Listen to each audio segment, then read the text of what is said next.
into a brighter future at Better You School, conveniently located in Barnabas along the Nakuru-Nairobi Highway. We are ready to nurture young minds from playgroup to class 1, providing a foundation for a lifetime of learning in a serene Christian setting.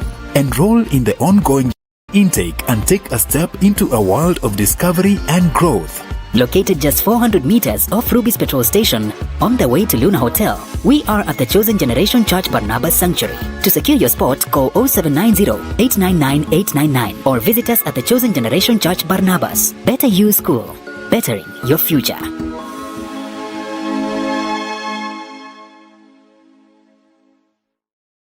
Are you passionate about media, communication or learning sign language? Welcome to Mamlaka School of Media and Sign Language, where we transform passion into profession.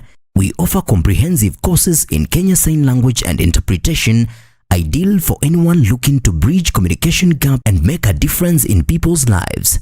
Explore the exciting world of journalism and mass communication, or capture breathtaking moments through videography and photography. Our TV and film production courses will set you on the path to success. Master the art of live streaming and become a pro in radio production. We also nurture entrepreneurial minds with our entrepreneurship skills program. And for those eyeing international opportunities, we offer test of English as a foreign language. Enjoy flexible fee payment options tailored to fit your budget. Experience high-quality professional studies that equip you with essential skills. Benefit from attachment placements in reputable media houses, giving you real-world experience. Grow in an environment grounded in Christian values and a commitment to discipline, ensuring a well-rounded education. We are proudly hosted by Mamlaka Television and Chosen Generation Church. Enroll today and step into your future. For more information, call, text or WhatsApp us at 0700 899 899.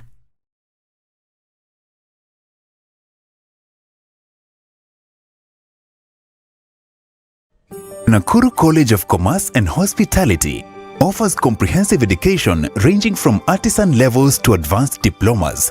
Our courses cover food and beverage production, catering and accommodation, pastry and baking, culinary arts, tour guiding and operation, tourism and business management, fashion and design from artisan level to higher diploma, sales and marketing, banking and finance, accountancy, business management, ICT, CPA courses, hairdressing and beauty therapy, cosmetology, electrical engineering and installation. We also provide short courses in public relations, event management and entrepreneurship, as well as language classes in Spanish, German, French, Chinese, and sign language and interpretation.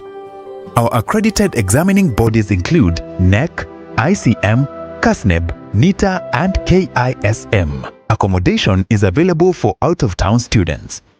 We offer full-time, part-time and online classes. For more information, visit us on the 4th floor of Equator House, Nakuru.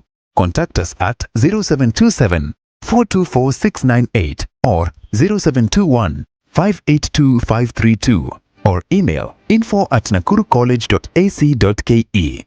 You can also visit our website www.nakurucollege.ac.ke. Nakuru College of Commerce and Hospitality, defining a culture of professional excellence. Step into a world of beauty and elegance, where we bring you the latest and trendiest beauty products and equipment that cater to your every need. From luxurious skincare essentials infused with natural African ingredients to a wide array of makeup products that celebrate the diverse beauty of East Africa, we have it all. At East Africa Cosmetics, we understand that beauty comes from within. That's why we also offer a hand-picked selection of holistic wellness products to nourish your body and soul. With our state-of-the-art beauty equipment, you can now bring the salon experience to the comfort of your own home. Discover top-of-the-line hair dryers, beauty tools, and grooming essentials that will leave you looking and feeling your best.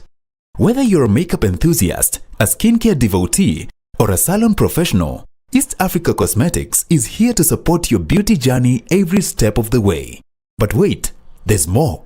Our knowledgeable and friendly staff is always ready to assist you in finding the perfect products tailored to your unique style and preferences. So, Why wait? Visit us today at Jala Plaza Nakuru, Gusii Road adjacent to Kenyatta Avenue on your way to Tidy's Hotel, or Carnation Building along Mosque Road opposite Showmut Plaza. Call us on 0721 340 643. Visit our social media platforms, East Africa Cosmetics. And let East Africa Cosmetics be your trusted partner in beauty and wellness. East Africa Cosmetics, where East Africa's beauty comes to life. Step into a brighter future at Better You School, conveniently located in Barnabas along the Nakuru-Nairobi Highway. We are ready to nurture young minds from playgroup to class 1, providing a foundation for a lifetime of learning in a serene Christian setting. Enroll in the ongoing intake and take a step into a world of discovery and growth. Located just 400 meters off Ruby's petrol station on the way to Luna Hotel, we are at the Chosen Generation Church Barnabas Sanctuary. To secure your spot, call 0790-899-899 or visit us at the Chosen Generation Church Barnabas. Better You School, bettering your future.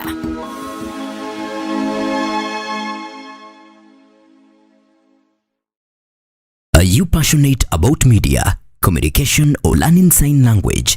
Welcome to Mamlaka School of Media and Sign Language, where we transform passion into profession. We offer comprehensive courses in Kenya Sign Language and Interpretation, ideal for anyone looking to bridge communication gap and make a difference in people's lives. Explore the exciting world of journalism and mass communication, or capture breathtaking moments through videography and photography. Our TV and film production courses will set you on the path to success. Master the art of live streaming and become a pro in radio production. We also nurture entrepreneurial minds with our entrepreneurship skills program.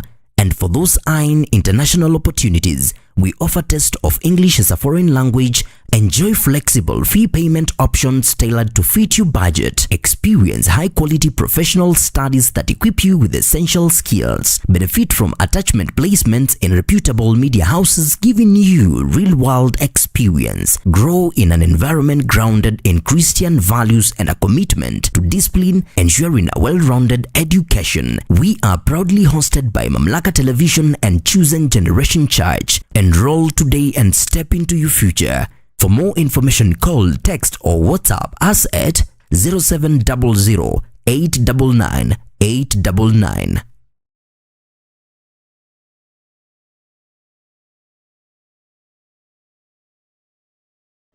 Nakuru College of Commerce and Hospitality offers comprehensive education ranging from artisan levels to advanced diplomas. Our courses cover food and beverage production, catering and accommodation, pastry and baking, culinary arts, tour guiding and operation, tourism and business management, fashion and design from artisan level to higher diploma, sales and marketing, banking and finance, accountancy, business management, ICT, CPA courses, hairdressing and beauty therapy, cosmetology, electrical engineering and installation. We also provide short courses in public relations, event management and entrepreneurship, as well as language classes in Spanish, German, French, Chinese, and sign language and interpretation. Our accredited examining bodies include NEC, ICM, CASNEB, NITA, and KISM. Accommodation is available for out-of-town students. We offer full-time, part-time, and online classes. For more information, visit us on the 4th floor of Equator House, Nakuru. Contact us at 0727 424 698 or 0721 582 532 or email info@nakurucollege.ac.ke. You can also visit our website www.nakurucollege.ac.ke. Nakuru College of Commerce and Hospitality, defining a culture of professional excellence.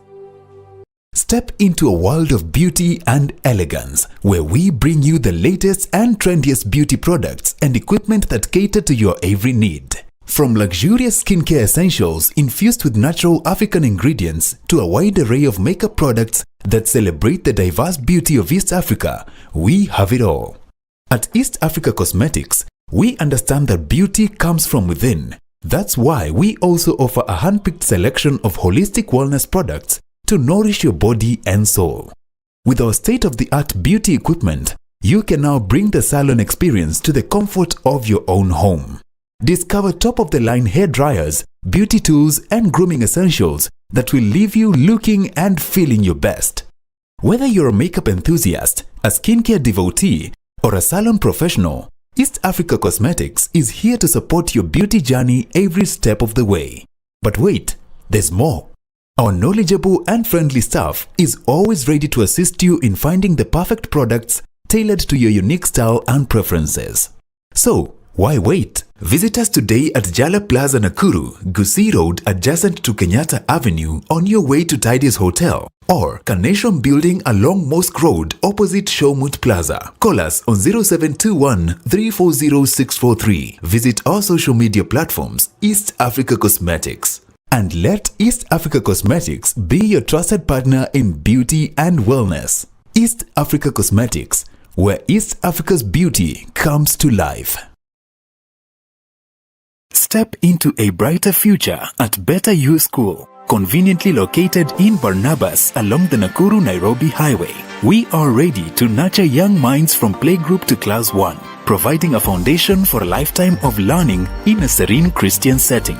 Enroll in the ongoing intake and take a step into a world of discovery and growth.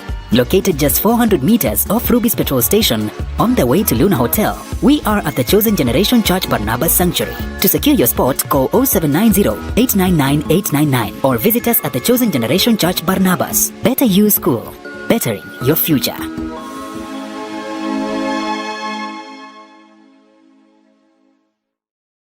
Are you passionate about media, communication, or learning sign language? Welcome to Mamlaka School of Media and Sign Language, where we transform passion into profession. We offer comprehensive courses in Kenya Sign Language and Interpretation, ideal for anyone looking to bridge communication gap and make a difference in people's lives. Explore the exciting world of journalism and mass communication, or capture breathtaking moments through videography.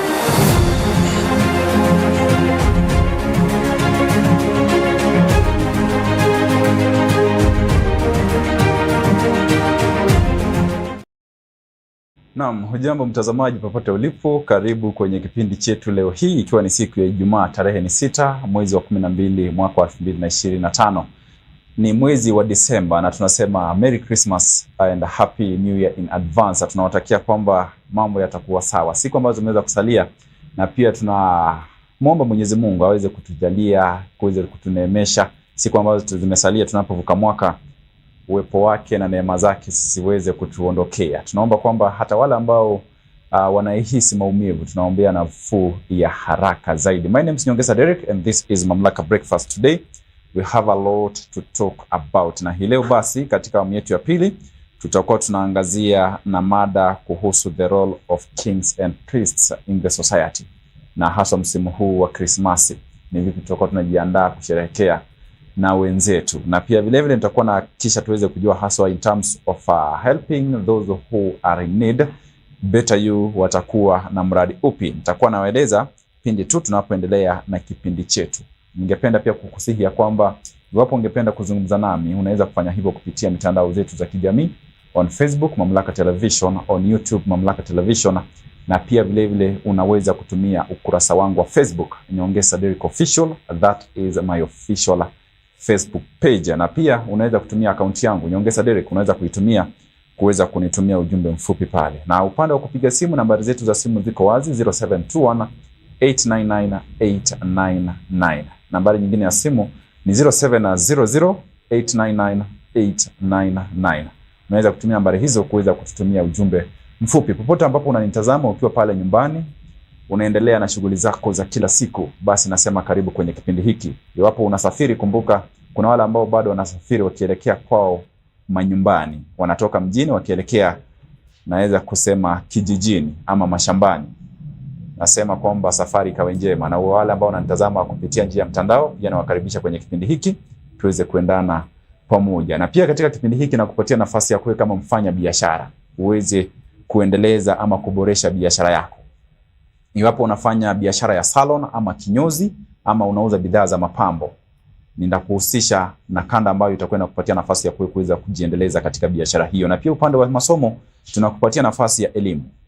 hata wanapozungumza kwamba huenda basi katika Wizara ya Elimu kuna matatizo ambayo yako pale, bado nakupatia nafasi kwa sababu unaweza kujipatia elimu ya muda mfupi unapojiandaa. Kwa wale wanafunzi ambao unapata kwamba kuna changamoto ya kulipa pale katika vyuo vikuu, na kupatia nafasi ya kuweza kusoma kosi ambayo itakuwa inakuchukua kipindi kifupi katika taasisi ya Nakuru College of Commerce and Hospitality, na pia vile vile Mamlaka School of Media and Sign Language. Na watoto ambao ni wachekechea, basi nitakuwa nahusisha na kanda ya Better You School ambao wanapatikana pale Barnabas Chosen Generation Chacha, ukiwa pale kwenye barabara kuu ya kuelekea Naivasha. Barnabas unapata kwamba pale opposite Ruby's Petrol Station, wanapatikana pale on your way to Better You Foundation, na pia vile Better You Foundation na pia kanisa la Chosen linapatikana pale. Nitakuwa na kueleza mengi zaidi kuhusiana na hizo kanda. Na pia upande wa uchambuzi wa gazeti leo hii, basi kwenye gazeti zetu za kidijitali niko na gazeti la The Nairobian, gazeti la Citizen Weekly, na pia vile vile niko na gazeti la People's Daily, Taifa Leo, The Star na gazeti la Business Daily. Ni gazeti ambazo nitakuwa na kuhusisha, na pia kwenye meza yangu niko na gazeti la Daily Nation, kidogo gazeti la The Standard halijanifikia, lakini I have a copy of the front page kupitia njia ya mtandao. Tutakuwa tunaangazia some of the stories ambazo zinaweza kupewa kipaumbele. Kwa sasa napojiandaa kukuletea habari hizi kwa undani zaidi, ningependa tuweze kuangazia our first advertisement, that is Nakuru College of Commerce and Hospitality. Kwa wanafunzi wote ambao wangependa kujiendeleza katika taaluma ya hospitality, hiyo ni taaluma ya upishi, kuandaa vyakula ambavyo ni vitamu zaidi kwenye hoteli kubwa, basi unaweza kujifundisha kozi hiyo pale Nakuru College of Commerce and Hospitality. They also have a course like tourism, pastry and baking, fashion and design, among other CPA courses unaweza kujipatia pale Nakuru College. Kwa mengi zaidi, basi ningependa tuweze kutazama kanda ya Nakuru College of Commerce and Hospitality. Nakuru College of Commerce and Hospitality offers comprehensive education ranging from artisan levels to advanced diplomas. Our courses cover food and beverage production, catering and accommodation, pastry and baking, culinary arts, tour guiding and operation, tourism and business management, fashion and design from artisan level to higher diploma, sales and marketing, banking and finance, accountancy, business management, ICT, CPA courses, hairdressing and beauty therapy, cosmetology, electrical engineering and installation. We also provide short courses in public relations, event management and entrepreneurship, as well as language classes in Spanish, German, French, Chinese, and sign language and interpretation.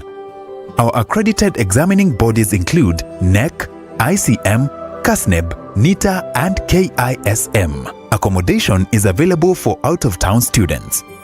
We offer full-time, part-time, and online classes. For more information, visit us on the 4th floor of Equity House, Nakuru. Contact us at 0727 424 698 or 0721 582 532 or email info@nakurucollege.ac.ke. You can also visit our website www.nakurucollege.ac.ke. Nakuru College of Commerce and Hospitality, defining a culture of professional excellence. Hiyo imekuwa ni kanda ya Nakuru College of Commerce and Hospitality. Wanapatikana katika kaunti ya Nakuru, hasa ukiwa katikati ya mji huu mkuu wa Nakuru ama katika jiji kuu la Nakuru. Wanapatikana pale Equity House, 4th floor next to Ereto Bookshop, Kenyatta Avenue. Unaweza kufika pale ukaweza kuangazia kosi kama vile tourism, hospitality, pastry and baking, accountancy, fashion and design, electrical engineering and other courses. Pia unaweza kujipatia pale kosi ambayo itakuwa inakuchukua kipindi kifupi. Short courses ziko pale, unaweza kufika pale na ukaweza kuangazia kosi hizo ambazo zitakuwa zinakusaidia wewe.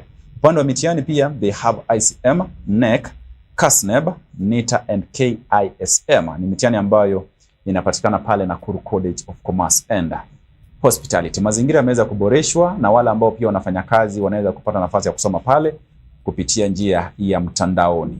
Online learning ni nafasi ambayo ni bora zaidi ya kuweza kuwezeshwa kusoma na kufanya mtihani. Kisha hitimu, basi unapewa cheti ambacho kitakuwa kinakusaidia sana katika safari yako ya kutafuta kazi katika taifa letu la Kenya na pia mataifa mengine jirani na pia mataifa ya ugenini kule. That's all about Nakuru College of Commerce and Hospitality. Ni taasisi ambayo inaongozwa na Madam Penina Ng'ang'a. Wanatueleza kwamba they define a culture of professional excellence. That's all about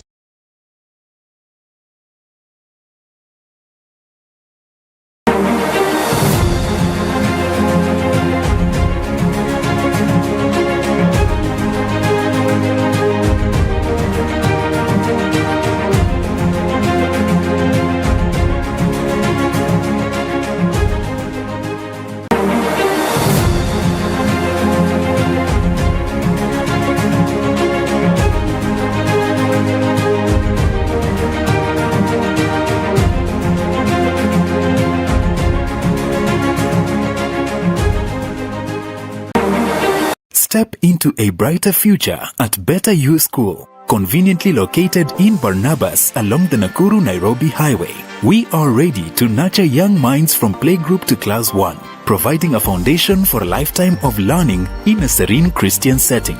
Enroll in the ongoing intake and take a step into a world of discovery and growth. Located just 400 meters off Ruby's petrol station on the way to Luna Hotel, we are at the Chosen Generation Church Barnabas Sanctuary. To secure your spot, call 0790-899-899 or visit us at the Chosen Generation Church Barnabas. Better You School, bettering your future.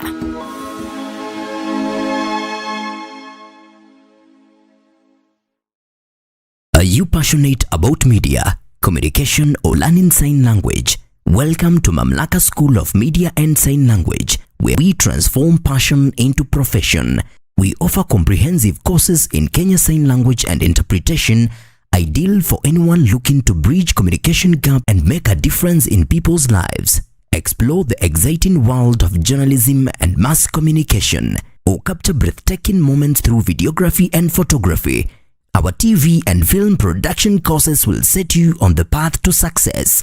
Master the art of live streaming and become a pro in radio production. We also nurture entrepreneurial minds with our entrepreneurship skills program. And for those eyeing international opportunities, we offer test of English as a foreign language. Enjoy flexible fee payment options tailored to fit your budget. Experience high-quality professional studies that equip you with essential skills. Benefit from attachment placements in reputable media houses, giving you real-world experience. Grow in an environment grounded in Christian values and a commitment to discipline, ensuring a well-rounded education. We are proudly hosted by Mamlaka Television and Chosen Generation Church. Enroll today and step into your future. For more information, call, text, or WhatsApp us at 0700 899 899.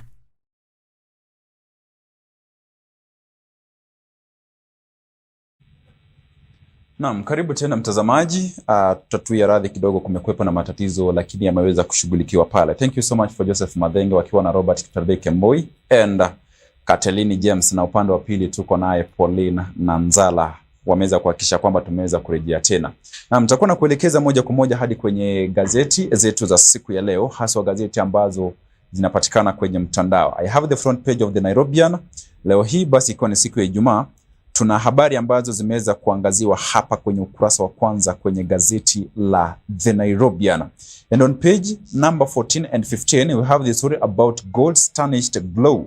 Kakamega miners are trapped miners into motherhood and cycle of poverty.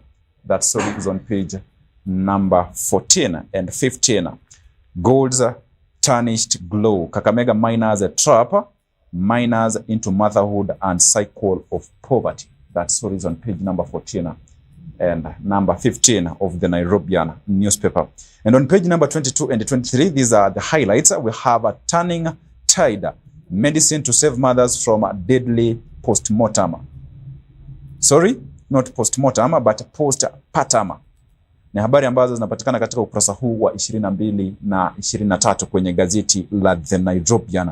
And about sports, we have the story on page number 48.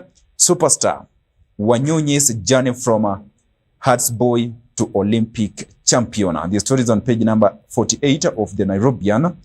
Wanyonyi's journey from a Hearts boy to Olympic champion. That story is on page number 48. And we also have another story on page number 17. Chiloba's lover found guilty of murder. Chiloba's lover found guilty of murder. Ni habari ambazo zinapatikana pia kwenye ukurasa huu wa 7 kwenye gazeti la Nairobiana.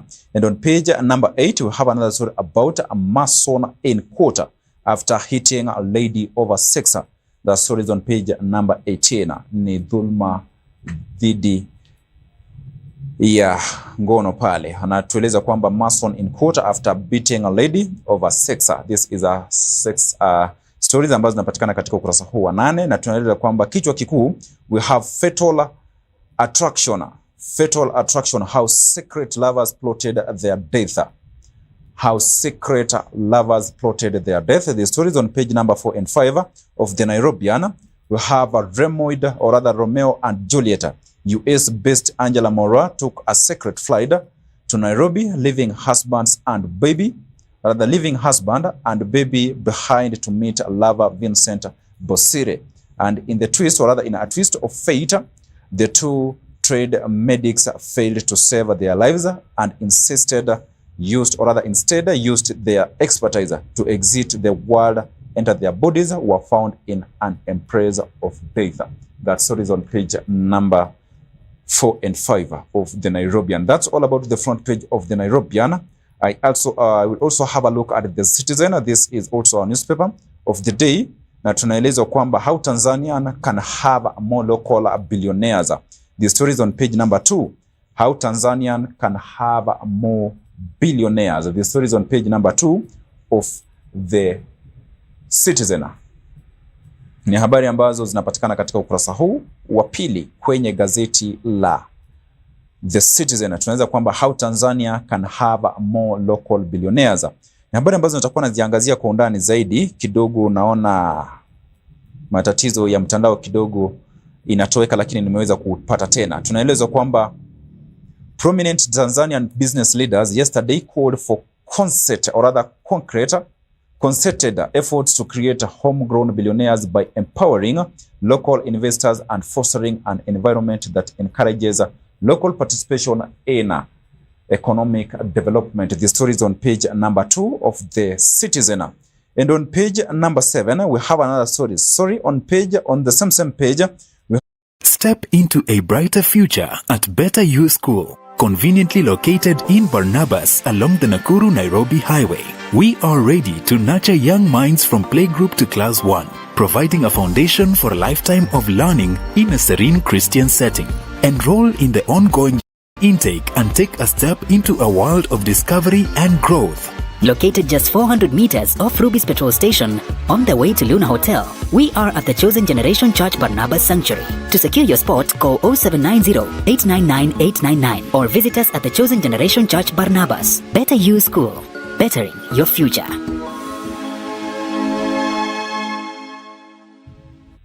Yes, we have been looking at this story on page number 2 of the Citizen. The Citizen, you have this story on page number 2 about VIP. We are committed to boosting regional connectivity. The story is on page number 2 of the Citizen.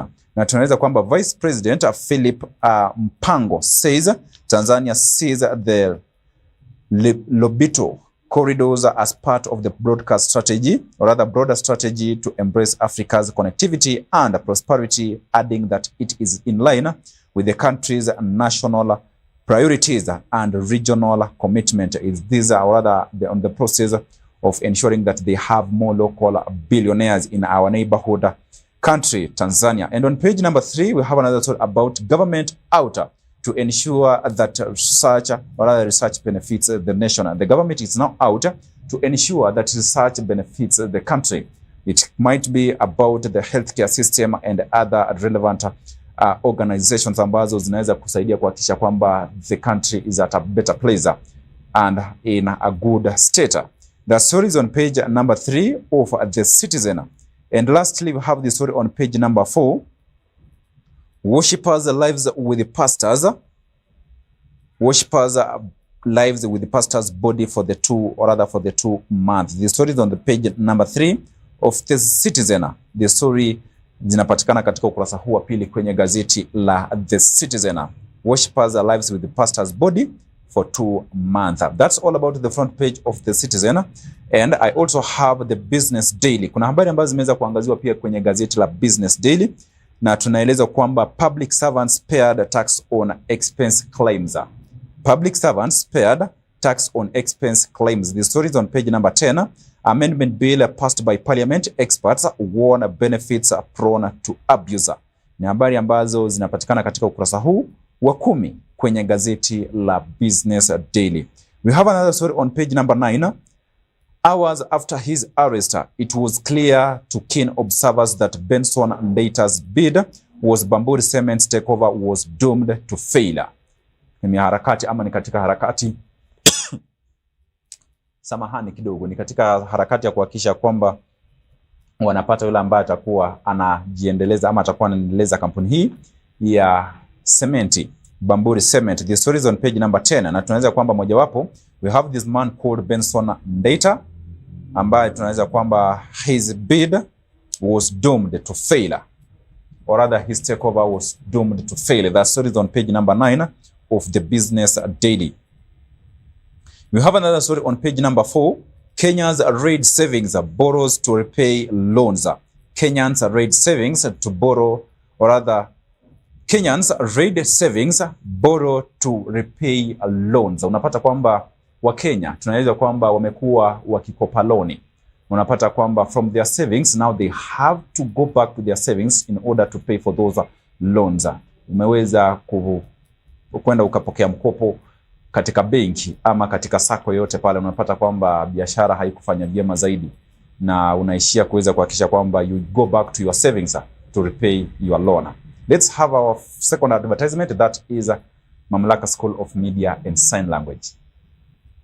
Are you passionate about media, communication, or learning sign language? Welcome to Mamlaka School of Media and Sign Language, where we transform passion into profession. We offer comprehensive courses in Kenya Sign Language and Interpretation, ideal for anyone looking to bridge communication gap and make a difference in people's lives. Explore the exciting world of journalism and mass communication, or capture breathtaking moments through videography and photography. Our TV and film production courses will set you on the path to success. Master the art of live streaming and become a pro in radio production. We also nurture entrepreneurial minds with our entrepreneurship skills program. And for those eyeing international opportunities, we offer test of English as a foreign language. Enjoy flexible fee payment options tailored to fit your budget. Experience high-quality professional studies that equip you with essential skills. Benefit from attachment placements in reputable media houses, giving you real-world experience. Grow in an environment grounded in Christian values and a commitment to discipline, ensuring a well-rounded education. We are proudly hosted by Mamlaka Television and Chosen Generation Church. Enroll today and step into your future. For more information, call, text, or WhatsApp us at 0700 899 899.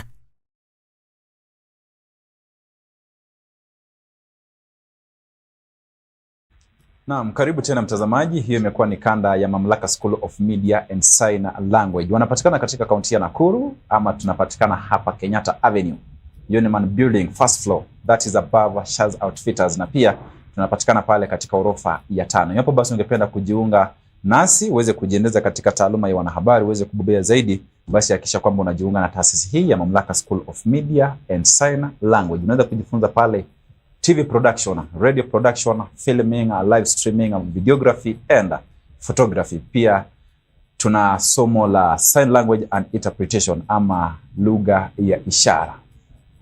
That's all about Mamlaka School of Media and Sign Language. We transform passion into professionalism. That's all about Mamlaka School of Media and Sign Language. Nama, nilikuwa naangazia habari kwenye ukurasa huu wa 4 kwenye gazeti la Business Daily. Tunaweza kwamba Kenyans raid savings, borrow to repay loans. Umeweza kukopa ama kuweza kukopa mkopo kwenye benki ama katika sako yoyote pale.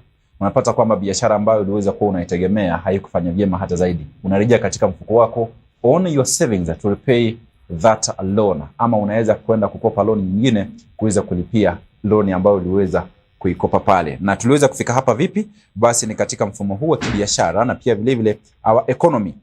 Kuna wale ambao wanasema kwamba economy is on the good state, na pia vile vile kuna Wakenya ambao wanahisi kwamba we are still in that bad state. The story is on page number 4 of the Business Daily. And we also have on the same page, page number 4, alcohol lobby rejects new NEMA fees. Alcohol lobby rejects a new NEMA fees. The story is also on page number 4. And on page number 5, we have KBL fights Kisumu plant builder in a 2.4 billion shillings raw. The story is on page number 5. And lastly, on page number 14, we have another story about MPs reject bid to tax infrastructure bonds. MPs now reject bill to tax infrastructure bonds. The story is on page number 14 of the Business Daily. And that's all about the front page of the Business Daily. And I also have the People's Daily.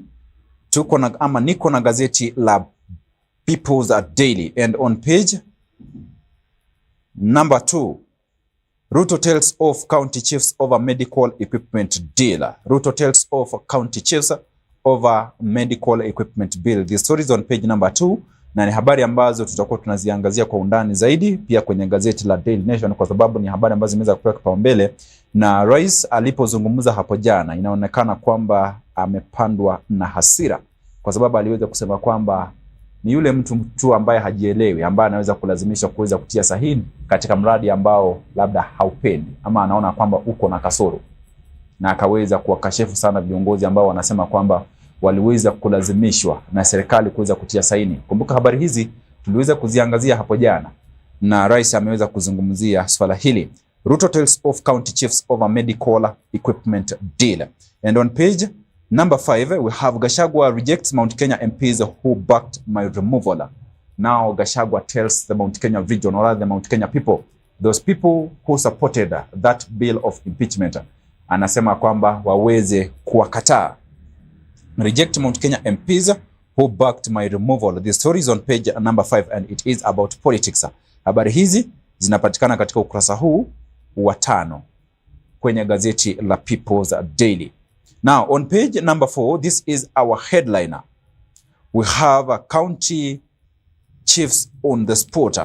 We have this man called Moses Badilisha of Nyandarua. We have Jonathan B of Uasin Gishu County, the governor of Uasin Gishu County.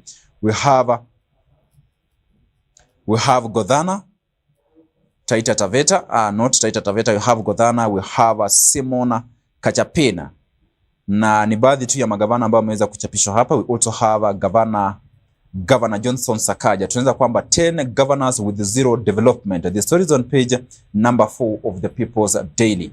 Tunaweza kwamba citizens of all the affected counties are deprived of key projects as leaders spend cash on payments of staff's allowances and recurrent expenditure. Waliweza kutumia fedha za maendeleo kuweza kuwalipa wafanyakazi. Na unapata kwamba these governors wanasema kwamba they did not spend a single cent on development. Na ni orodha ya magavana ambao tunaelezwa kwamba hawajatumia fedha zozote kwa maendeleo. Tutakuwa tunaangazia habari hizi kwa undani zaidi kwenye gazeti la People's Daily na pia vile kwenye gazeti la Daily Nation. And I also have Taifa Leo newspaper. Kwenye gazeti la Taifa Leo yaliomo kwenye ukurasa huu wa kwanza, tunaelezwa kwamba on page number 2, somo la uzalendo liko njiani. Somo la uzalendo liko njiani. Tunaelezwa kwamba watoto kufunzwa kupenda nchi yao iwapo mswada wa Karoli Omondi utapitishwa. Ni katika ukurasa huu wa pili. Somo la uzalendo liko njiani, watoto kufunzwa kupenda nchi yao iwapo mswada wa Karoli Omondi utapitishwa. Na swali ambalo tutakuwa tunajiuliza, je, iwapo basi somo hili litakuwa naletwa, hiyo itakuwa inaonyesha kwamba huenda basi watoto hawajakuwa kifundishwa namna ya kuweza kupenda nchi yao. Lakini katika mswada ambao iwapo utakuwa unapitishwa, basi itakuwa ni somo ambalo litakuwa ni lazima. Watoto watakuwa wanafunzwa jinsi ya kuipenda nchi yao. Na habari ambazo zinapatikana katika ukurasa wa pili kwenye gazeti la Taifa Leo. Na pia vile vile katika ukurasa wa 8, Amnesty yashutumu Israeli. Amnesty yashutumu Israeli, na habari ambazo zinapatikana katika ukurasa wa 8 kwenye gazeti la Taifa Leo. Israeli imeua zaidi ya Wapalestina 48,000 Samahani, 44 ni gazeti ama ni habari kwenye ukurasa huu wa 8 kwenye gazeti la Taifa Leo, na ni habari ambazo pia nitakuwa naziangazia kwa undani. Kaunti zalia kukosa mochari. Kaunti zalia kukosa mochari ni habari ambazo zinapatikana katika ukurasa wa pili. Wakazi wengi watazamika, samahani, nitakuwa narejelea tena. Wakazi wengi walazimika kusafiri, samahani. Kumekuwepo na tatizo la kuchapisha habari hizi, lakini tunaeleza kwamba wakazi wengi walazimika kusafiri mbali kupata hifadhi ya miili ya wafu. Ni habari ambazo zinahusu kaunti ambazo zinalalama kuhusu ukosefu wa vyumba vya kuhifadhi maiti. Ni habari ambazo zinapatikana katika ukurasa wa 5 kwenye gazeti la Taifa Leo, na pia vile vile katika ukurasa wa 4 tunaeleza kwamba unajisi wa kusingiziwa. Unajisi wa kuzingiziwa ni habari ambazo zinapatikana katika ukurasa wa 4 kwenye gazeti la Taifa Leo, na pia vile vile kichwa kikuu tunaeleza kwamba ugonjwa wa SHIF ni habari ambazo zinapatikana katika ukurasa huu wa pili kwenye gazeti la Taifa Leo. Ugonjwa uliomo katika SHIF ama SHIFA, this is the Social Health Insurance Fund, ugonjwa ambao unapatikana pale. Hizo ndizo habari ambazo zinapatikana katika gazeti zetu za kidijitali, na pia vile vile niko na gazeti la The Standard limeweza kunifikia, na pia vile vile gazeti la Daily Nation, na habari ambazo nitakuwa naziangazia kwa undani zaidi. Lakini pia ningependa kuweza kukueleza kuhusu our next advertisement. Napojiandaa kurejea kwenye gazeti zetu za siku ya leo kwenye meza yangu, ningependa kukueleza kuhusu East Africa Cosmetics. Iwapo wewe ni mfanya biashara, unafanya biashara ya kuuza bidhaa za mapambo, ama wewe ni mmiliki wa salon ama mhudumu wa salon, ama you own a barber shop na unajiuliza bidhaa zako utakuwa unazipokea wapi, East Africa Cosmetics wanakupatia nafasi hiyo ya kuweza kupokea bidhaa hizi kwa bei nafuu hata zaidi. For more information, let's have a look at East Africa Cosmetics advertisement. Step into a world of beauty and elegance, where we bring you the latest and trendiest beauty products and equipment that cater to your every need. From luxurious skincare essentials infused with natural African ingredients to a wide array of makeup products that celebrate the diverse beauty of East Africa, we have it all. At East Africa Cosmetics, we understand that beauty comes from within. That's why we also offer a hand-picked selection of holistic wellness products to nourish your body and soul. With our state-of-the-art beauty equipment, you can now bring the salon experience to the comfort of your own home. Discover top-of-the-line hair dryers, beauty tools, and grooming essentials that will leave you looking and feeling your best. Whether you're a makeup enthusiast, a skincare devotee, or a salon professional, East Africa Cosmetics is here to support your beauty journey every step of the way. But wait, there's more. Our knowledgeable and friendly staff is always ready to assist you in finding the perfect products tailored to your unique style and preferences. So, why wait? Visit us today at Jala Plaza Nakuru, Gusii Road adjacent to Kenyatta Avenue on your way to Tidy's Hotel, or Carnation Building along Mosque Road opposite Showmut Plaza. Call us on 0721 340 643. Visit our social media platforms, East Africa Cosmetics. And let East Africa Cosmetics be your trusted partner in beauty and wellness. East Africa Cosmetics, where East Africa's beauty comes to life. Naam, karibu tena mtazamaji. Kuna ujumbe ambao naupokea hapa kwenye mitandao zetu za kijamii kutoka kwa Mohika Morris. Ananieleza kwamba ananitazama na yuko kazini. Anasema kwamba tuliweza kulabuliwa na Arsenal hapo jana. Ni kama amekuwa akifuatilia habari kwenye gazeti la Taifa Leo, na ananieleza kwamba mbona sijasoma habari za mchezo. Kwa mengi zaidi basi unaweza kujipatia nakala ya gazeti la Taifa Leo, ujipatie kipengele cha Mwanaspoti uweze kupata habari zaidi kuhusu sport. Lakini niwaeleze kwamba tuliweza kulabuliwa na Arsenal mabao 2-0, na nikasema kwamba sikubali kushindwa basi sio mshindani, na katika mechi yote yanaweza kutokea. Na ningekueleza kwamba tuendelee kuwasiliana nayo kwenye mitandao zetu za kijamii. Now let's have a look at these stories on The Standard newspaper and The Daily Nation. Kuna habari ambazo zimeweza kuangaziwa kwenye gazeti la The Standard, na nitakuwa naanza na habari kuhusu sekta hii ya elimu. Ni katika ukurasa wa 4. Tough terms for 348 shut schools. Sheria mpya zimeweza kutolewa kwa shule ambazo ziliweza kufungwa. Idadi ya shule hizi ni 348, na tunaweza kwamba over 300 schools whose boarding facilities were shuttered for failing to meet Ministry of Education safety standards were each given a report detailing specific gaps that must be satisfactorily addressed, failure to which Cabinet Secretary Julius Ogamba says they will remain shut. That story is on page number 4. Nitakuwa naelekea pale tuweze kujua haswa ni sheria hizi ama ni sheria zipi ambazo waliweza kupewa pale. Tough rules for boarding schools shut down due to safety concerns. Na kile ambacho naweza kuzungumzia ni kwamba Wizara ya Elimu inafanya vyema zaidi kuweza kuhakikisha kwamba wanalinda watoto pale shuleni, hasa wanafunzi ambao wako katika shule za bweni na shule ambazo ni za kutwa, kuweza kuhakikisha kwamba mazingira yanakuwa salama, na wanahakikisha kwamba shule zote za bweni wanahakikisha kwamba shule hizi mazingira yanaweza kuwa bora zaidi in terms of infrastructure, security systems, kuhakikisha kwamba wanafunzi hao wakiwa shuleni wanakuwa bora hata zaidi. Lakini pia vile tunaweza kuiangalia katika another angle, or rather tuweze kuiangalia kwa njia nyingine, tuhakikisha kwamba ni wakati ambapo wanafunzi wanajiandaa kujiunga na shule ama na grade ya 9. Na iwapo basi shule hizi idadi ya shule 348 zitakuwa zinafungwa, wazazi wanakuwa wameweza kusalia na siku chini ya 21. Je, shule hizi ama siku hizi zitakuwa ni tosha ama zitakuwa zinawatosha wazazi kuweza kuwatafutia wanafunzi shule ambazo zinawafaa? Haya ni masuala ambayo tunajaribu kuuliza. Na pia shule wanafanya nini kuweza kuhakikisha kwamba wanajiandaa kwa shule ama kwa muhula ambao ujao, mwaka ujao, kuweza kuhakikisha kwamba nafasi inaweza kupatikana ya kutosha na security pia inaweza, ama usalama unaweza ukapatikana pale. The story is on page number 4, na tunaweza kwamba Education CS says the schools must comply with the new rules before reopening, but some private school owners say they will challenge closure in court. Shule za kibinafsi wanasema kwamba wanaenda kotini to challenge that closure ama amri ya kuweza kufungwa kwa shule hizo. Ni habari ambazo zinapatikana katika ukurasa huu wa 4, na tunaweza kwamba the government has issued fresh conditions for the reopening of 348 boarding schools shut down for failing to meet safety standards. Education Cabinet Secretary Julius Ogamba said each school was given an institution-specific report with the highlighted gaps that must be addressed ahead of January reopening. He said schools that felt they were unfairly targeted may seek court redress.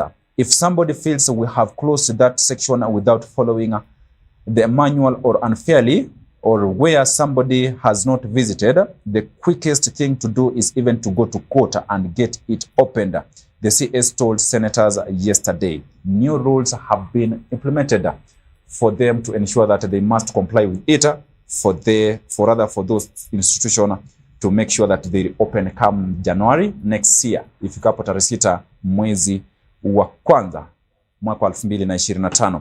Tunaweza kwamba another condition, ama nitakuwa naelezea on Thursday, Mr. Ogamba told MPs that moving forward all schools must carry out admissions on the boarding sections based on available bed capacity. Waweze kuangazia kwamba vitanda ambavyo vipo waweze kuhakikisha kwamba vinatosha, ili kuweza kuhakikisha kwamba wanawasajili wanafunzi ambao watakuwa wanasalia pale shuleni. Jambo la pili, tunaweza kwamba there is safety, ama nitakuwa narejelea, wanasema kwamba all schools must carry out admissions to the boarding sections based on available beds capacity. There is safety manual that each boarding school is supposed to adhere to, and this is the one used to audit whether they meet the requirements on those individually, that if you do not rectify, you will not open in January as a boarding school. You will continue running as a day school, Ogamba said. Then another condition is that pre-primary schools learners should be not admitted in boarding institution. It also emerged that boarding schools must install CCTV cameras before opening. Speaking in the Senate, Ogamba said it will not be automatic for the shut boarding schools to be open in January. It is not automatic that those schools that were shut down, they will open in January kama next year. Ni habari ambazo zinapatikana katika ukurasa huu 1, na tunaomba kwamba iwapo basi muda huu utakuwa unatosha kwa shule hizi kuweza kufanya haya ambayo waziri aliweza kuzungumzia, waweze kufanya hivyo na kuhakikisha kwamba wanafunzi wanarejelea shuleni na kuendelea na masomo yao. That story is on page number 4 of the Standard newspaper. Now, we also have the story on page number 2 about unkept promises Why doctors plan a new strike again? Another strike is looming. Upande wa madaktari wanatueleza kwamba watakuwa wanarejelea kwenye mgomo kwa sababu wamekuwa wakipewa ahadi za uongo. Broken promises stroke health crisis as doctors threaten strike. The story is on page number 2. Frustrated medics call for action over breached agreements in turn pay. KMPDU has issued a 21-day strike notice set for December 22 unless demand are met. Come to December 22, basi iwapo haya ambayo madaktari wanazungumzia hatakuwa yameafikiwa, basi mgomo utakuwa unaanza rasmi. Na ni wito kwa serikali kuweza kuhakikisha kwamba wanashughulikia swala hili na kuhakikisha kwamba haya masaibu ambayo yanapatikana pale. Sasa hivi tumeweza kuzungumzia masaibu ambayo yanapatikana katika mfumo huu mpya wa afya wa SHA na SHIF, waweze kuangazia haya masuala kwa sababu wagonjwa wanatarajia kwamba wakiwa pale hospitalini wakaweze kupata mafunzo.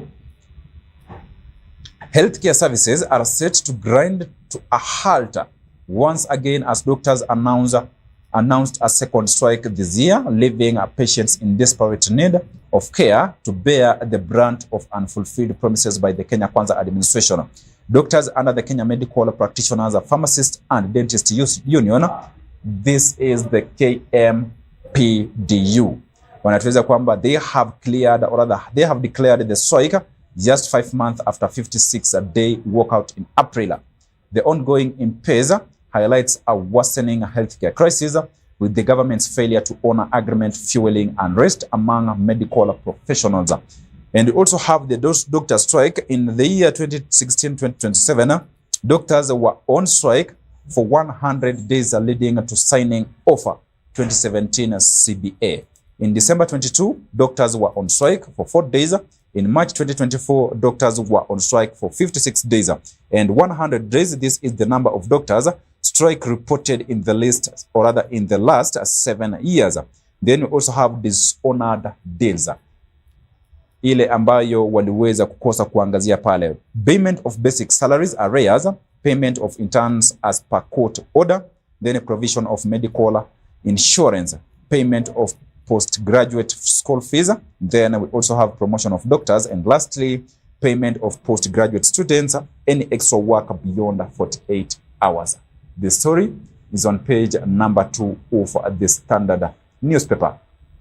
Na ni wito kwa serikali kuweza kuhakikisha kwamba wanaangazia swala hili na sekta hii ya afya, basi mambo yakaweza kuboreshwa, Wakenya wakaweza kupata huduma za matibabu, na pia madaktari pia na wao waweze kupata mishahara yao na kazi ikaweza kuendelea pale. That's all about the Standard newspaper. Na pia vile vile nitakuwa naangazia gazeti la Daily Nation, tuweze kuangazia baadhi ya habari kwenye ukurasa wa kwanza kwenye gazeti la Daily Nation. SHA deals, Ruto fights back as queries mount. The story is on page number 4 and 5. SHA deals, Ruto fights back as queries mount. Ni habari ambazo nitakuwa namaliza nazo kwenye ukurasa wa 4 na wa 5 kwenye gazeti la Daily Nation. Na kwa sababu naona pia mgeni wetu amekwisha fika, na kukumbusha kwamba katika awamu yetu ya pili tutakuwa tunaangazia kuhusu the role of kings and priests in the society, or rather in shaping the society. Na habari ambazo zinapatikana ama ni mada ambayo tutakuwa nayo katika ukurasa wa ama tutakuwa nayo katika awamu yetu ya pili, samahani. Lakini kwenye ukurasa wa 4 na wa 5 tunaweza kwamba Ruto, we didn't force counties to sign onto SHA equipment plan. Tumeweza kuona Rais Ruto ameweza kutokea ama ameweza kujitokeza na kusema kwamba hawakuweza kuwalazimisha magavana kutia sahihi katika ununuzi wa bidhaa ambazo zitakuwa zinatumika pale katika mfumo wa afya. Identity of 7 firms contracted to supply equipment remains closely guarded, secret between State House and Ministry of Health, or rather Health Ministry and a few county officials. And according to the president, anasema kwamba there is nobody who forced them to sign any contract. That is the truth. Nobody was forced. You have to be a fool to be forced to sign the wrong thing, and you actually sign. This is according to the president. And I believe that in the country, we don't have any fools. Ni habari ambazo zinapatikana katika ukurasa wa 4 na wa 5 kwenye gazeti la Daily Nation. Kufikia hapo mtazamaji, basi nitakuwa nachukua kipindi kifupi cha mapumziko ili kuweza kumwandaa mgeni wetu wa siku ya leo. tutakuwa tunazungumzia kuhusu the role of priests and kings in shaping the society. Usiondoke. Step into a brighter future at Better You School, conveniently located in Barnabas along the Nakuru-Nairobi Highway. We are ready to nurture young minds from playgroup to class 1, providing a foundation for a lifetime of learning in a serene Christian setting. Enroll in the ongoing intake and take a step into a world of discovery and growth. Located just 400 meters off Ruby's petrol station on the way to Luna Hotel, we are at the Chosen Generation Church Barnabas Sanctuary. To secure your spot, call 0790-899-899 or visit us at the Chosen Generation Church Barnabas. Better You School, bettering your future.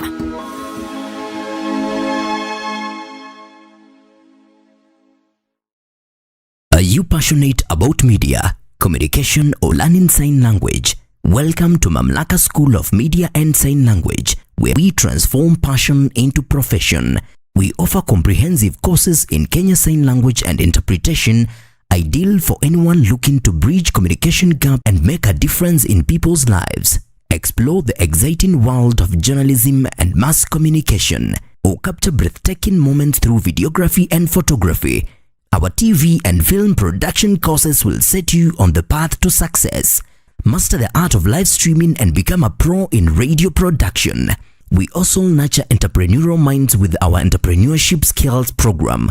And for those eyeing international opportunities, we offer test of English as a foreign language. Enjoy flexible fee payment options tailored to fit your budget. Experience high-quality professional studies that equip you with essential skills. Benefit from attachment placements in reputable media houses, giving you real-world experience. Grow in an environment grounded in Christian values and a commitment to discipline, ensuring a well-rounded education. We are proudly hosted by Mamlaka Television and Chosen Generation Church. Enroll today and step into your future. For more information, call, text, or WhatsApp us at 0700 899 899.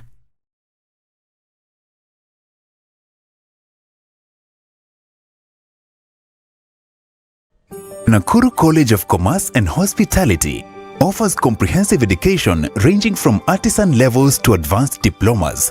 Our courses cover food and beverage production, catering and accommodation, pastry and baking, culinary arts, tour guiding and operation, tourism and business management, fashion and design from artisan level to higher diploma, sales and marketing, banking and finance, accountancy, business management, ICT, CPA courses, hairdressing and beauty therapy, cosmetology, electrical engineering and installation. We also provide short courses in public relations, event management and entrepreneurship, as well as language classes in Spanish, German, French, Chinese, and sign language and interpretation. Our accredited examining bodies include NEC, ICM, CASNEB, NITA, and KISM. Accommodation is available for out-of-town students. We offer full-time, part-time, and online classes. For more information, visit us on the 4th floor of Equity House, Nakuru. Contact us at 0727 424 698 or 0721 582 532 or email info@nakurucollege.ac.ke. You can also visit our website www.nakurucollege.ac.ke. Nakuru College of Commerce and Hospitality, defining a culture of professional excellence. Step into a world of beauty and elegance, where we bring you the latest and trendiest beauty products and equipment that cater to your every need. From luxurious skincare essentials infused with natural African ingredients to a wide array of makeup products that celebrate the diverse beauty of East Africa, we have it all. At East Africa Cosmetics, we understand that beauty comes from within. That's why we also offer a hand-picked selection of holistic wellness products to nourish your body and soul. With our state-of-the-art beauty equipment, you can now bring the salon experience to the comfort of your own home. Discover top-of-the-line hair dryers, beauty tools, and grooming essentials that will leave you looking and feeling your best. Whether you're a makeup enthusiast, a skincare devotee, or a salon professional, East Africa Cosmetics is here to support your beauty journey every step of the way. But wait, there's more. Our knowledgeable and friendly staff is always ready to assist you in finding the perfect products tailored to your unique style and preferences. So, why wait? Visit us today at Jala Plaza Nakuru, Gusii Road adjacent to Kenyatta Avenue on your way to Tidy's Hotel, or Carnation Building along Mosque Road opposite Showmut Plaza. Call us on 0721 340 643. Visit our social media platforms, East Africa Cosmetics. And let East Africa Cosmetics be your trusted partner in beauty and wellness. East Africa Cosmetics, where East Africa's beauty comes to life. Step into a brighter future at Better You School, conveniently located in Barnabas along the Nakuru-Nairobi Highway. We are ready to nurture young minds from playgroup to class 1, providing a foundation for a lifetime of learning in a serene Christian setting. Enroll in the ongoing intake and take a step into a world of discovery and growth.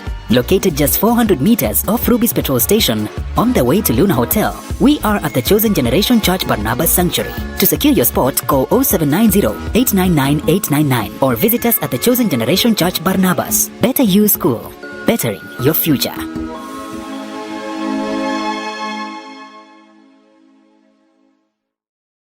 Are you passionate about media, communication, or learning sign language? Welcome to Mamlaka School of Media and Sign Language, where we transform passion into profession. We offer comprehensive courses in Kenya Sign Language and Interpretation, ideal for anyone looking to bridge communication gap and make a difference in people's lives. Explore the exciting world of journalism and mass communication, or capture breathtaking moments through videography and photography. Our TV and film production courses will set you on the path to success. Master the art of live streaming and become a pro in radio production. We also nurture entrepreneurial minds with our entrepreneurship skills program.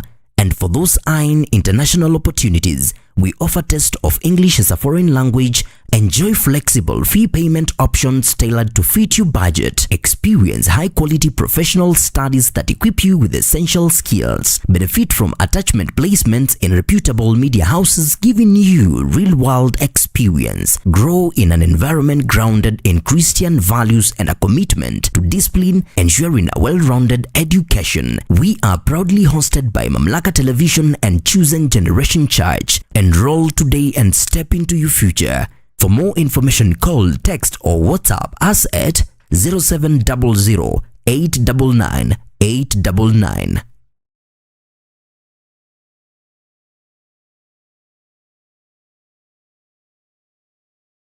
Nakuru College of Commerce and Hospitality offers comprehensive education ranging from artisan levels to advanced diplomas. Our courses cover food and beverage production, catering and accommodation, pastry and baking, culinary arts, tour guiding and operation, tourism and business management, fashion and design from artisan level to higher diploma, sales and marketing, banking and finance, accountancy, business management, ICT, CPA courses, hairdressing and beauty therapy, cosmetology, electrical engineering and installation. We also provide short courses in public relations, event management and entrepreneurship, as well as language classes in Spanish, German, French, Chinese, and sign language and interpretation. Our accredited examining bodies include NEC, ICM, CASNEB, NITA, and KISM. Accommodation is available for out-of-town students. We offer full-time, part-time, and online classes. For more information, visit us on the 4th floor of Equita House, Nakuru. Contact us at 0727 424 698 or 0721 582 532 or email info@nakurucollege.ac.ke. You can also visit our website www.nakurucollege.ac.ke. Nakuru College of Commerce and Hospitality, defining a culture of professional excellence. Step into a world of beauty and elegance, where we bring you the latest and trendiest beauty products and equipment that cater to your every need. From luxurious skincare essentials infused with natural African ingredients to a wide array of makeup products that celebrate the diverse beauty of East Africa, we have it all. At East Africa Cosmetics, we understand that beauty comes from within. That's why we also offer a hand-picked selection of holistic wellness products to nourish your body and soul. With our state-of-the-art beauty equipment, you can now bring the salon experience to the comfort of your own home. Discover top-of-the-line hair dryers, beauty tools, and grooming essentials that will leave you looking and feeling your best. Whether you're a makeup enthusiast, a skincare devotee, or a salon professional, East Africa Cosmetics is here to support your beauty journey every step of the way. But wait, there's more. Our knowledgeable and friendly staff is always ready to assist you in finding the perfect products tailored to your unique style and preferences. So, why wait? Visit us today at Jala Plaza Nakuru, Gusii Road adjacent to Kenyatta Avenue on your way to Tidy's Hotel, or Carnation Building along Mosque Road opposite Showmut Plaza. Call us on 0721 340 643. Visit our social media platforms, East Africa Cosmetics. And let East Africa Cosmetics be your trusted partner in beauty and wellness. East Africa Cosmetics, where East Africa's beauty comes to life. Step into a brighter future at Better You School, conveniently located in Barnabas along the Nakuru-Nairobi Highway. We are ready to nurture young minds from playgroup to class 1, providing a foundation for a lifetime of learning in a serene Christian setting. Enroll in the ongoing intake and take a step into a world of discovery and growth. Located just 400 meters off Ruby's petrol station on the way to Luna Hotel, we are at the Chosen Generation Church Barnabas Sanctuary. To secure your spot, call 0790-899-899 or visit us at the Chosen Generation Church Barnabas. Better You School, bettering your future.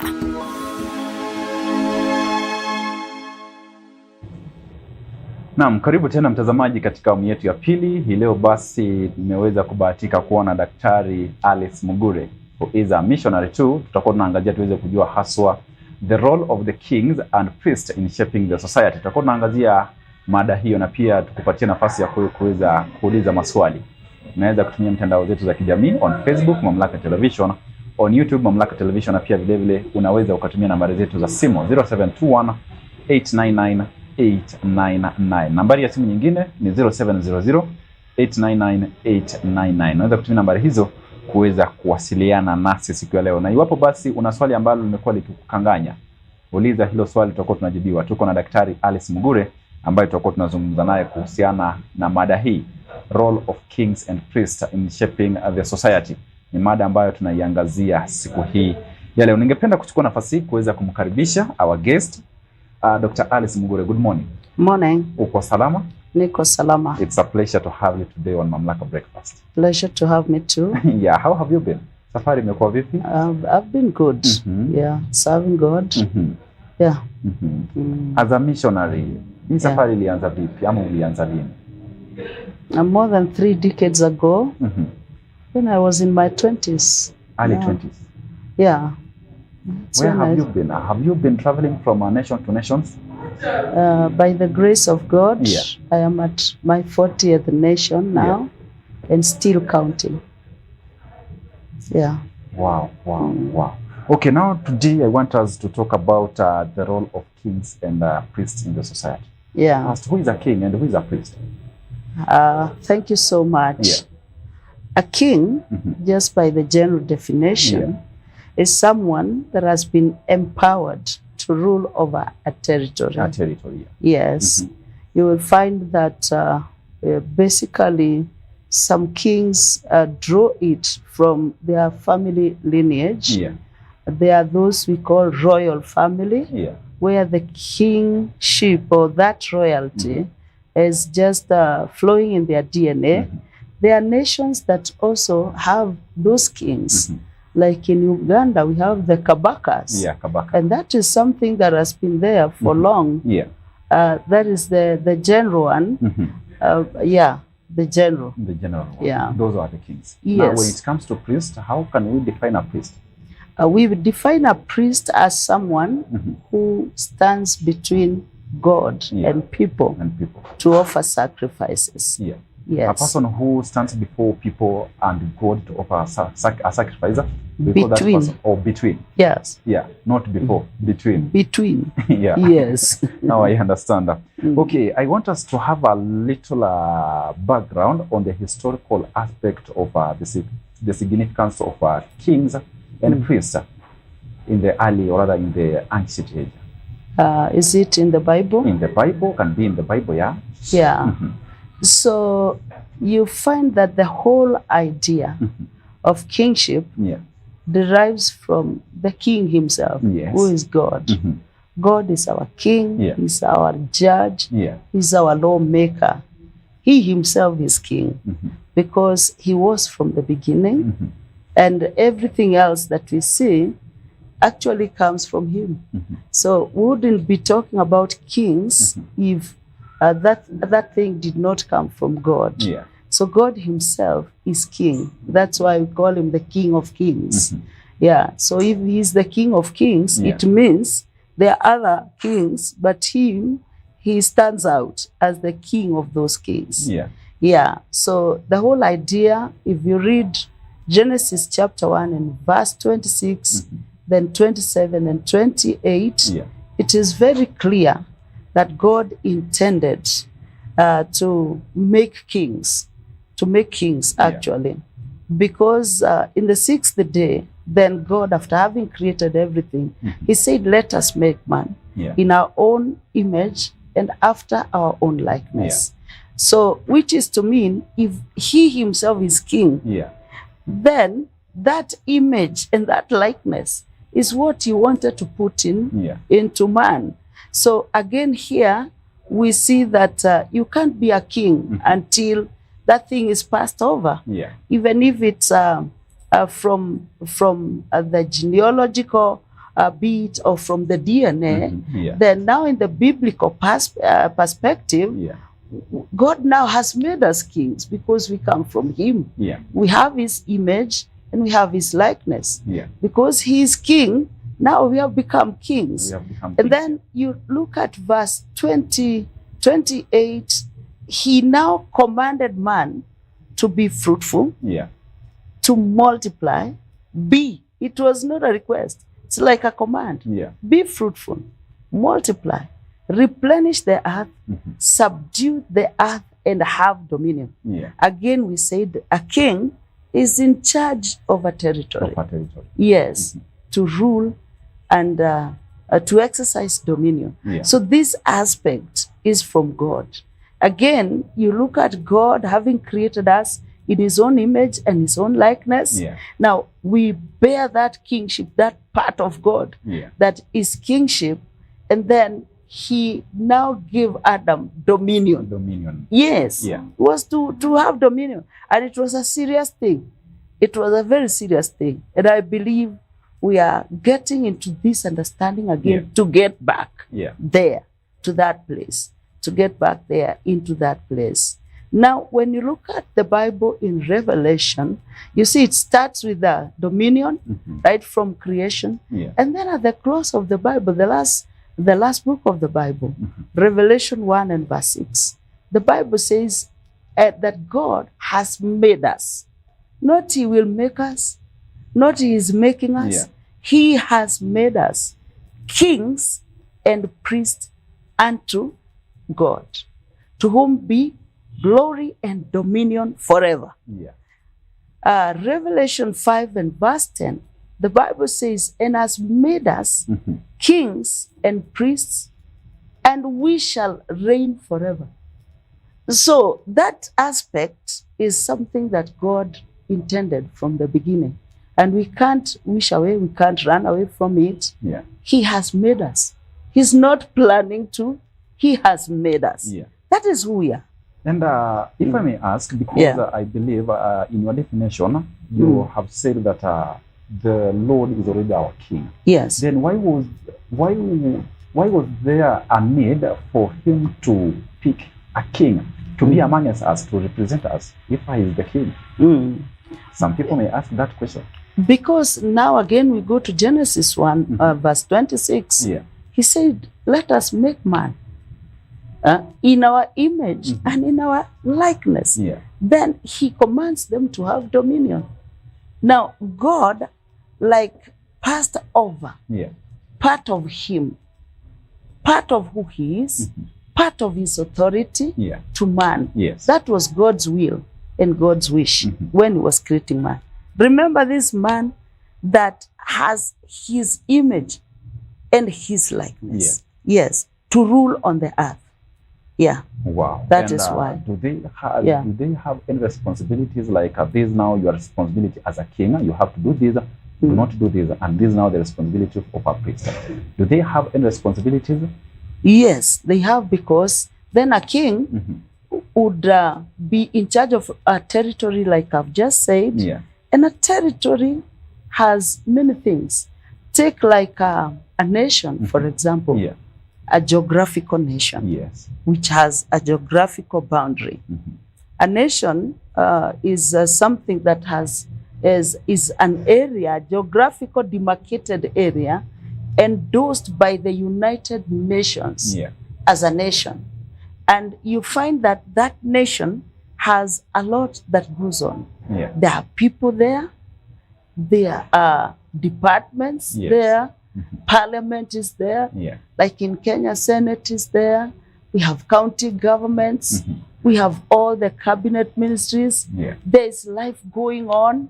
So it means that a king has a work to do because the territory allocated to him to rule and to govern has a lot that is happening. Wow, thank you so much. And I also have a problem with the way we practice. We practice these, like from the very beginning, we had priests, we had kings, but now today in our lifestyle, our daily activities, we have kings, people who declare themselves as kings. When you already have the person who is in charge. Like I can say, unaweza kupata kwamba, yes, we have the king, like for example, we have the president. Then at the same time, we have a person who comes and declares himself as the president of the people. Does it now become a challenge? We want to compete. We have like it is competition. Like, does it bring any challenge, confusion in terms of leadership and style? Okay. When we look at that, because we've seen that in our country. Yeah, we have already seen it. And mostly in African nations, we have that kind of a problem. Less of other nations. But I believe that God has allowed people to use their willpower. And in this case, we use elective processes to elect the kings. So based on that, I believe that the process that has been endorsed by the constitutions, that is what should be followed. But whatever else happens is because of what we know, because there has to be a process, an elective process, there has to be voting, there has to be those that are for and against this one, and like in a nation like this one, that thing has been there for long, but we just have to follow what is legal, what is constitutional. And a person may also ask that when we are talking about kings, we have said that God is the one himself who chooses the king and the priest. Why is it that in the modern world we are the one choosing our kings?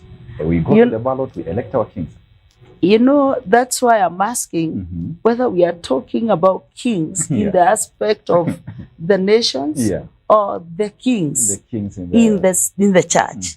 Because again, there is a very clear, clear line of demarcation. We should not forget that some of these crises just crept in after Adam fell. Because had Adam not fallen in sin, would not be seeing what we are seeing today.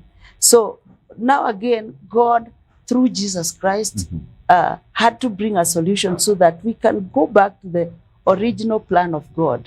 Now, after the fall and after sin came into this world, there's a lot that happened with that. And then now God had to tempt people through even bringing the laws. That was not the case when Adam was created in the image of God and the likeness of God before the fall. So after the fall is why the reason why we are seeing all these things happening. This happened after the fall.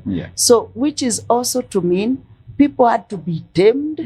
You remember Adam, he was just there. What he was having dominion over were the fish in the waters, birds of the air, the creeping things over all the earth. That was the dominion. Actually, there were now human beings. He was now to start a generation. After the fall, all these things that you are seeing now came about.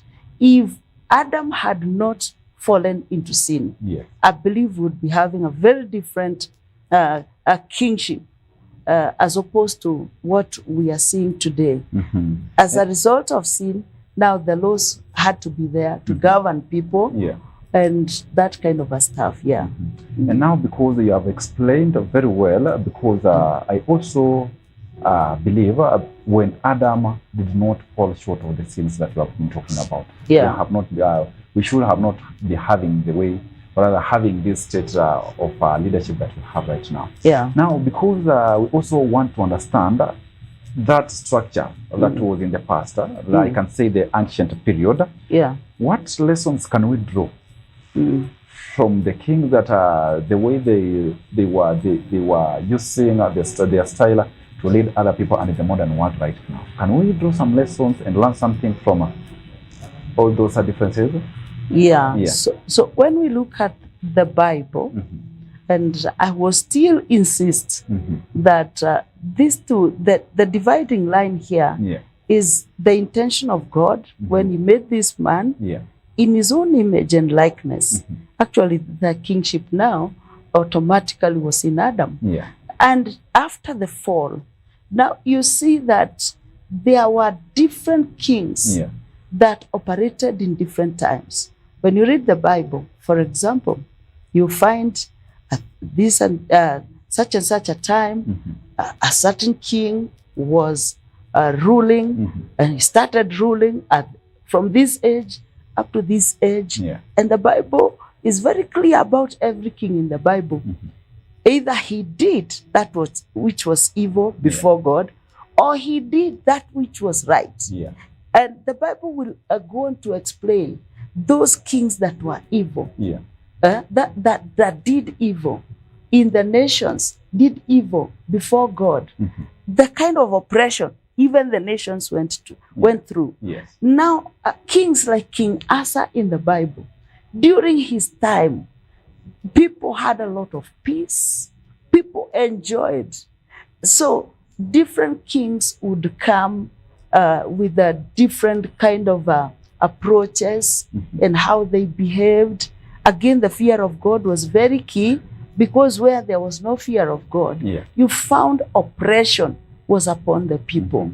So when we look at all this, we even see, even in our nation and different nations, I would talk about Africa, I would talk about Kenya, we can also be able to tell that from this time to this time, there was a certain king in this kind of a nation. And during the time of this king, there was a lot of oppression, or there was a lot of people enjoyed.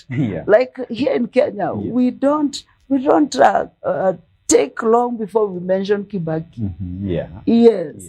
Because this is a man that came and would say that he was a sent one by God. He came, found a nation that was not in good shape. And within a very short time, we could see change. And that impact is there until today. The infrastructure, the kind of economy. I remember he just got into power just like this. And by midnight, our shilling had appreciated so much. That broke record in the world. So it was the same thing even in the Bible, that based on the kind of a king one was and how that king behaved, that would determine the kind of a lifestyle, the kind of whatever would happen in a nation. And also I've received a question from Samuel, is asking that you have talked about having kings in the church. Does it mean that all churches also have kings? And who are these kings in the church? Yes. And how does this king differ from the aspect of governance now? Thank you. Now, the Bible, just like I quoted, Revelation, thank you, Samuel. Revelation 1 and verse 6 has made us. That is speaking to about the church. The church, That God has made us kings and priests unto our God, to whom be glory and dominion forever. Revelation 5 and verse 10 again, I quote, He has made us kings and priests, and we shall reign on the earth. So now the place of the church again, for a long time, according to me, we the church, we have operated on one office and ignored this other office for too long. That is the office of the priest.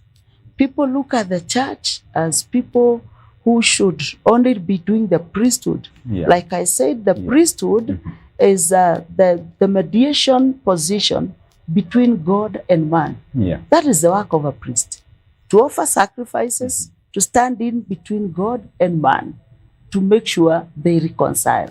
Now, that includes a prayer, it includes preaching, it includes all that. And for a long time, church, we have only stepped in that one office. But when you look at those two scriptures, you realize that even in that protocol, that flow, what comes first is the king, office of the king. He has made us kings and priests.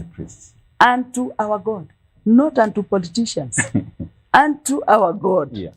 And then we shall reign on the earth, which is to mean the church has been operating in the office of the priest, ignoring this other office of the king, and which in that aspect, it comes first.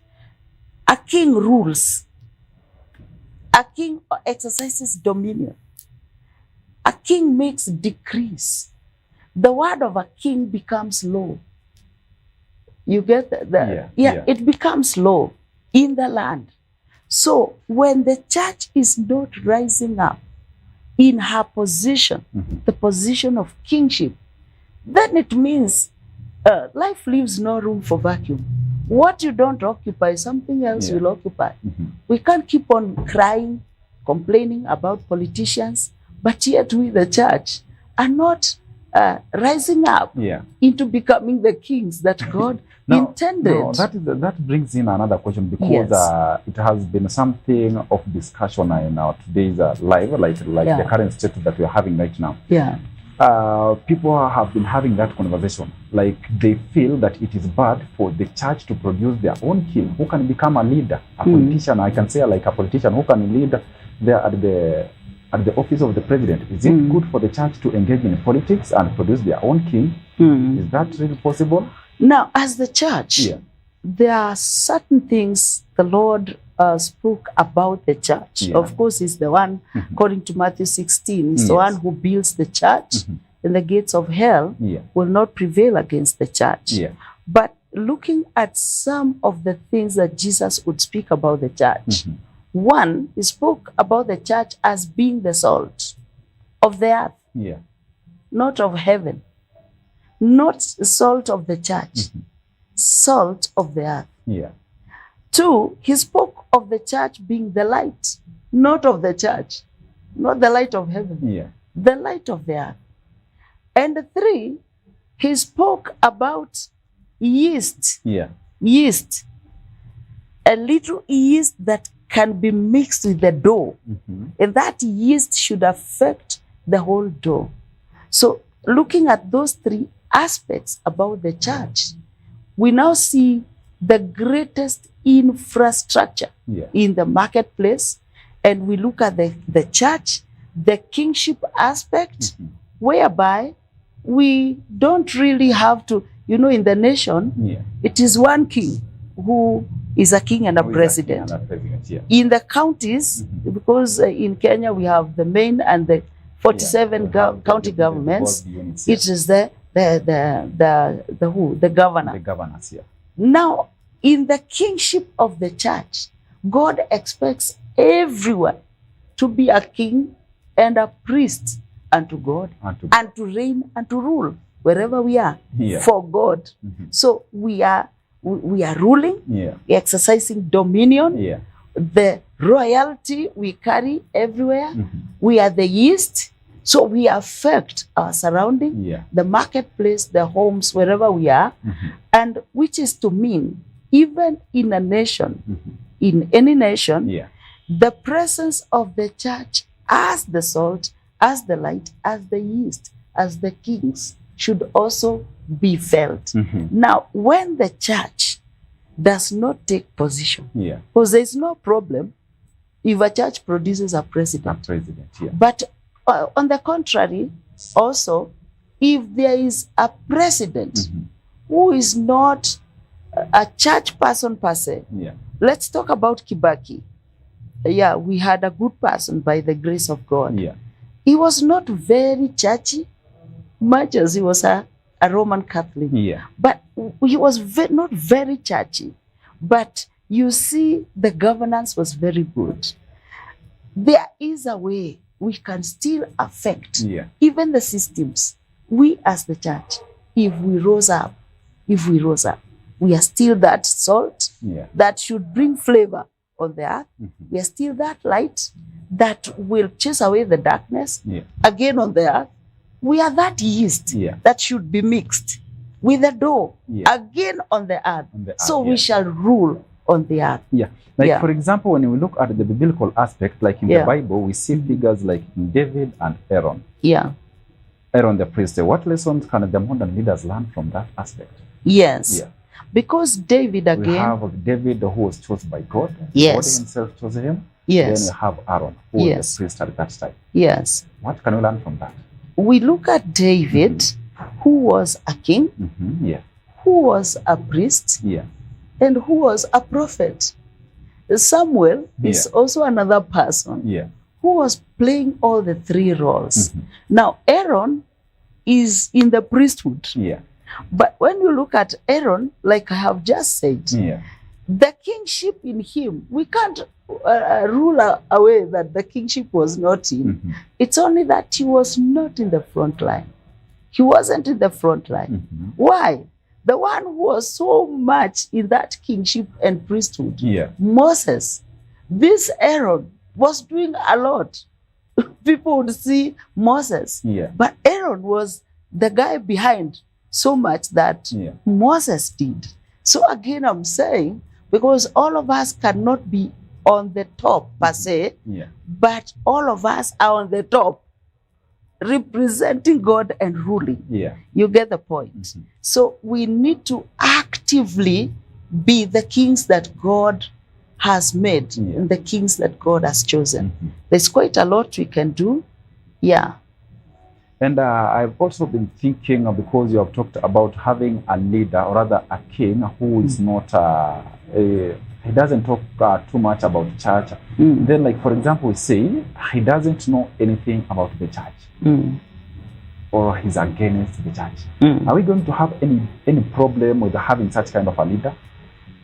Being against the church, being against the church would mean that if he interferes with our freedom of worship, that is something of concern. Being against the church. And does it also happen according to the will of God? We have such a king. You know, God will always respect our willpower. That's what I started by saying. If the Constitution allows that we get leaders through voting, there's nothing God can do about that. Yes, He expects us to think right and act right. Choose the right leaders. If we choose the wrong ones, there's nothing God will do about that. Because again, God has given us authority. That's kingship, by the way. That is kingship, that we are ruling in a nation through the power of our willpower and our vote. That is again kingship. God will not interfere with that. Even if we voted a murderer, God will just allow you to have your way because you are the people who voted for that person. And that brings in the matter of accountability. Yeah. How would they now become accountable for their own mistake? But you chose them. You put them into office. And when they choose them, they start telling us they made a mistake. Yeah. Now, in terms of now becoming accountable for what they did. Once you make a mistake, you learn through your own mistakes. Yeah. Yeah. A servant will not be corrected by mere words. Sometimes there is what we go through experience to learn. Yes. So God will also allow that space because he didn't force us to vote. Yeah. We voted. And so God respects that. He respects that. But that notwithstanding, there are many nations where Christianity is at a very small percentage. Yeah. So those, the leaders, the political leaders, that only shows you that they may not be Christians. But you would realize that the economy, the infrastructure, the systems are way ahead of some of these nations who profess to be maybe like 70 or 60, 80% Christian. Yes. Yeah. So again, God respects our willpower. Malawi is 60% Christian. Yeah.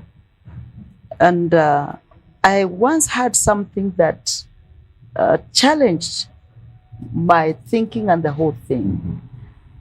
Being 60% Christian, Malawi, each time they want to go for an election, according to what I gathered, the servants of God from all denominations will go for recess from their ministries to take time and fast and pray. Fast and pray. Yeah, for the right leaders. And then after they have heard, once they know God is saying this is a president, these are the members of parliament and everything. Yeah. They are the people with the people, the 60%. They go back to the people. Yeah. And they tell them God has said it is this one, this one, this one. And that's how they are able to vote in the people that they choose to. They choose to vote, So one time I was there, because they have the majority. It's the voice of the church that is in parliament. Yeah, because the majority, every one of us cannot be in parliament, but we are the kings. We can make things move wherever we are. We are the salt, the light, and the yeast. The yeast. So once they go to parliament, they tell them, anytime you will pass a bill that is against our belief, we are going to vote all of you out. Because they are still the people who voted them in. There are people who voted, for them. Another time I was in that country. Yes. Do you know they passed a bill in parliament disallowing polygamy? That is, to me now, the church is in control. The church is in control, It is in control. Yeah. Because again, God created one man, one wife. Yeah. And I have no problem with those who are already in polygamy. Yeah. Because again, before you're born again, there's nothing you can do about that. You are under the law of the other person. But can you see the church in the front line ruling a whole nation? And that's how this time round, they decided to vote in a bishop as the president. Wow, wow. Yes. Okay, let's take a very short commercial break, but when we come back, we want now to have a look at the cultural aspect. Yes. Because I believe in the society we have our beliefs, our own cultures. Then what role to the priest now play and the king?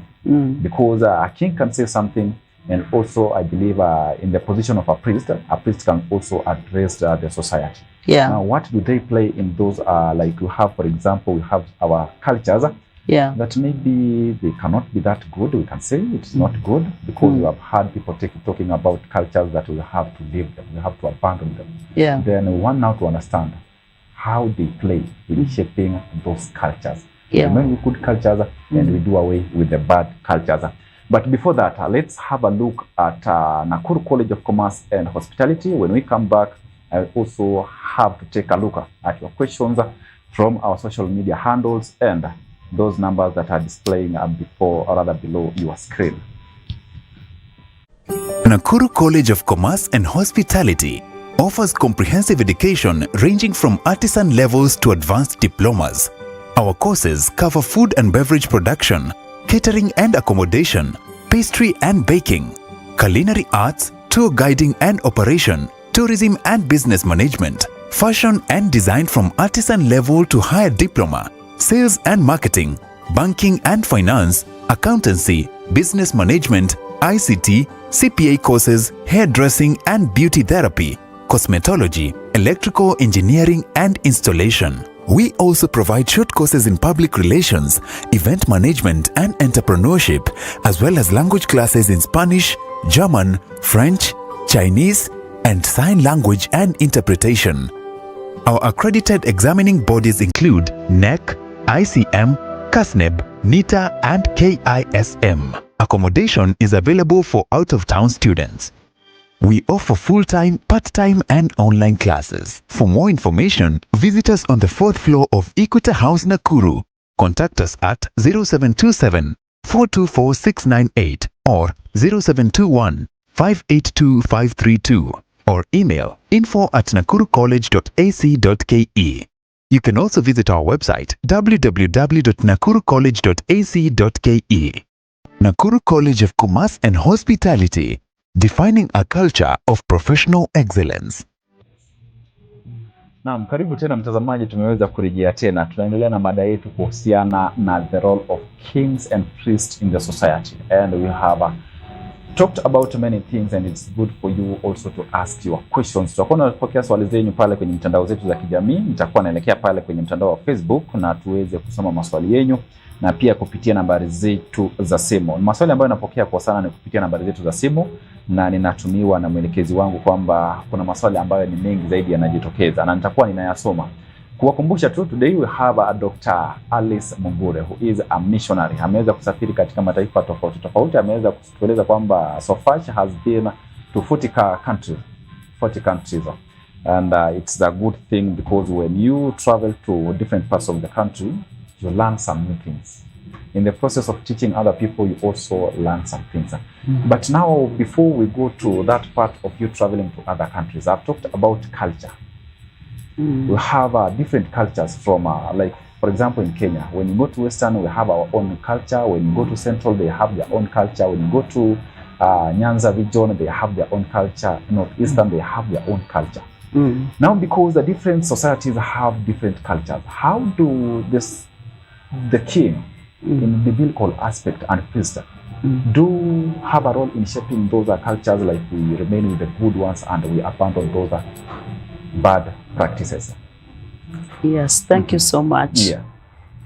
Is it the king in the nation? The king in the nation, yeah. Yes. Yeah. Because I believe when you have a king in the nation and a priest, Yeah. and I have a problem because you have many churches.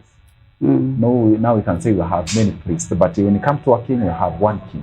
Yeah. What role do they play in shaping those cultures and doing away with those bad cultures? I can say bad cultures because you have seen affecting the way societies have to behave. Okay. Yeah. I want to still insist Yeah. that we, the church, Yeah. we are kings. Yeah. We are kings. Yeah. According to the Bible, Yes. we are kings. Yes. And that's why I'm just trying to bring in the dichotomy between the kings, the kingship in the church, Yeah. and the kings in the nation. Yeah. But again, I would say that when it comes to culture, we have good culture and we have the bad culture. Yeah.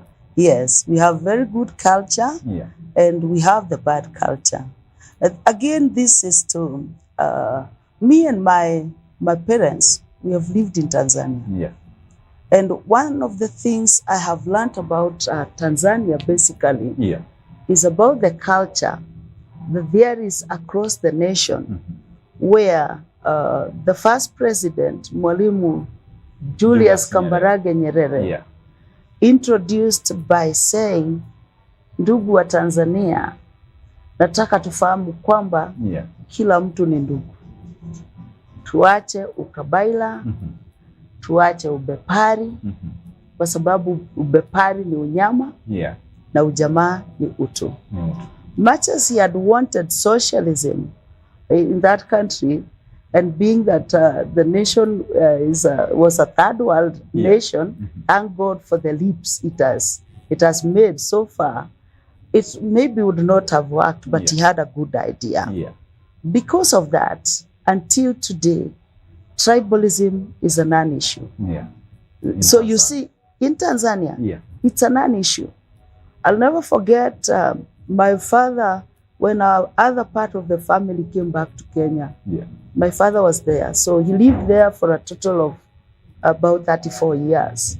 And I went back to bring him back home in 2002.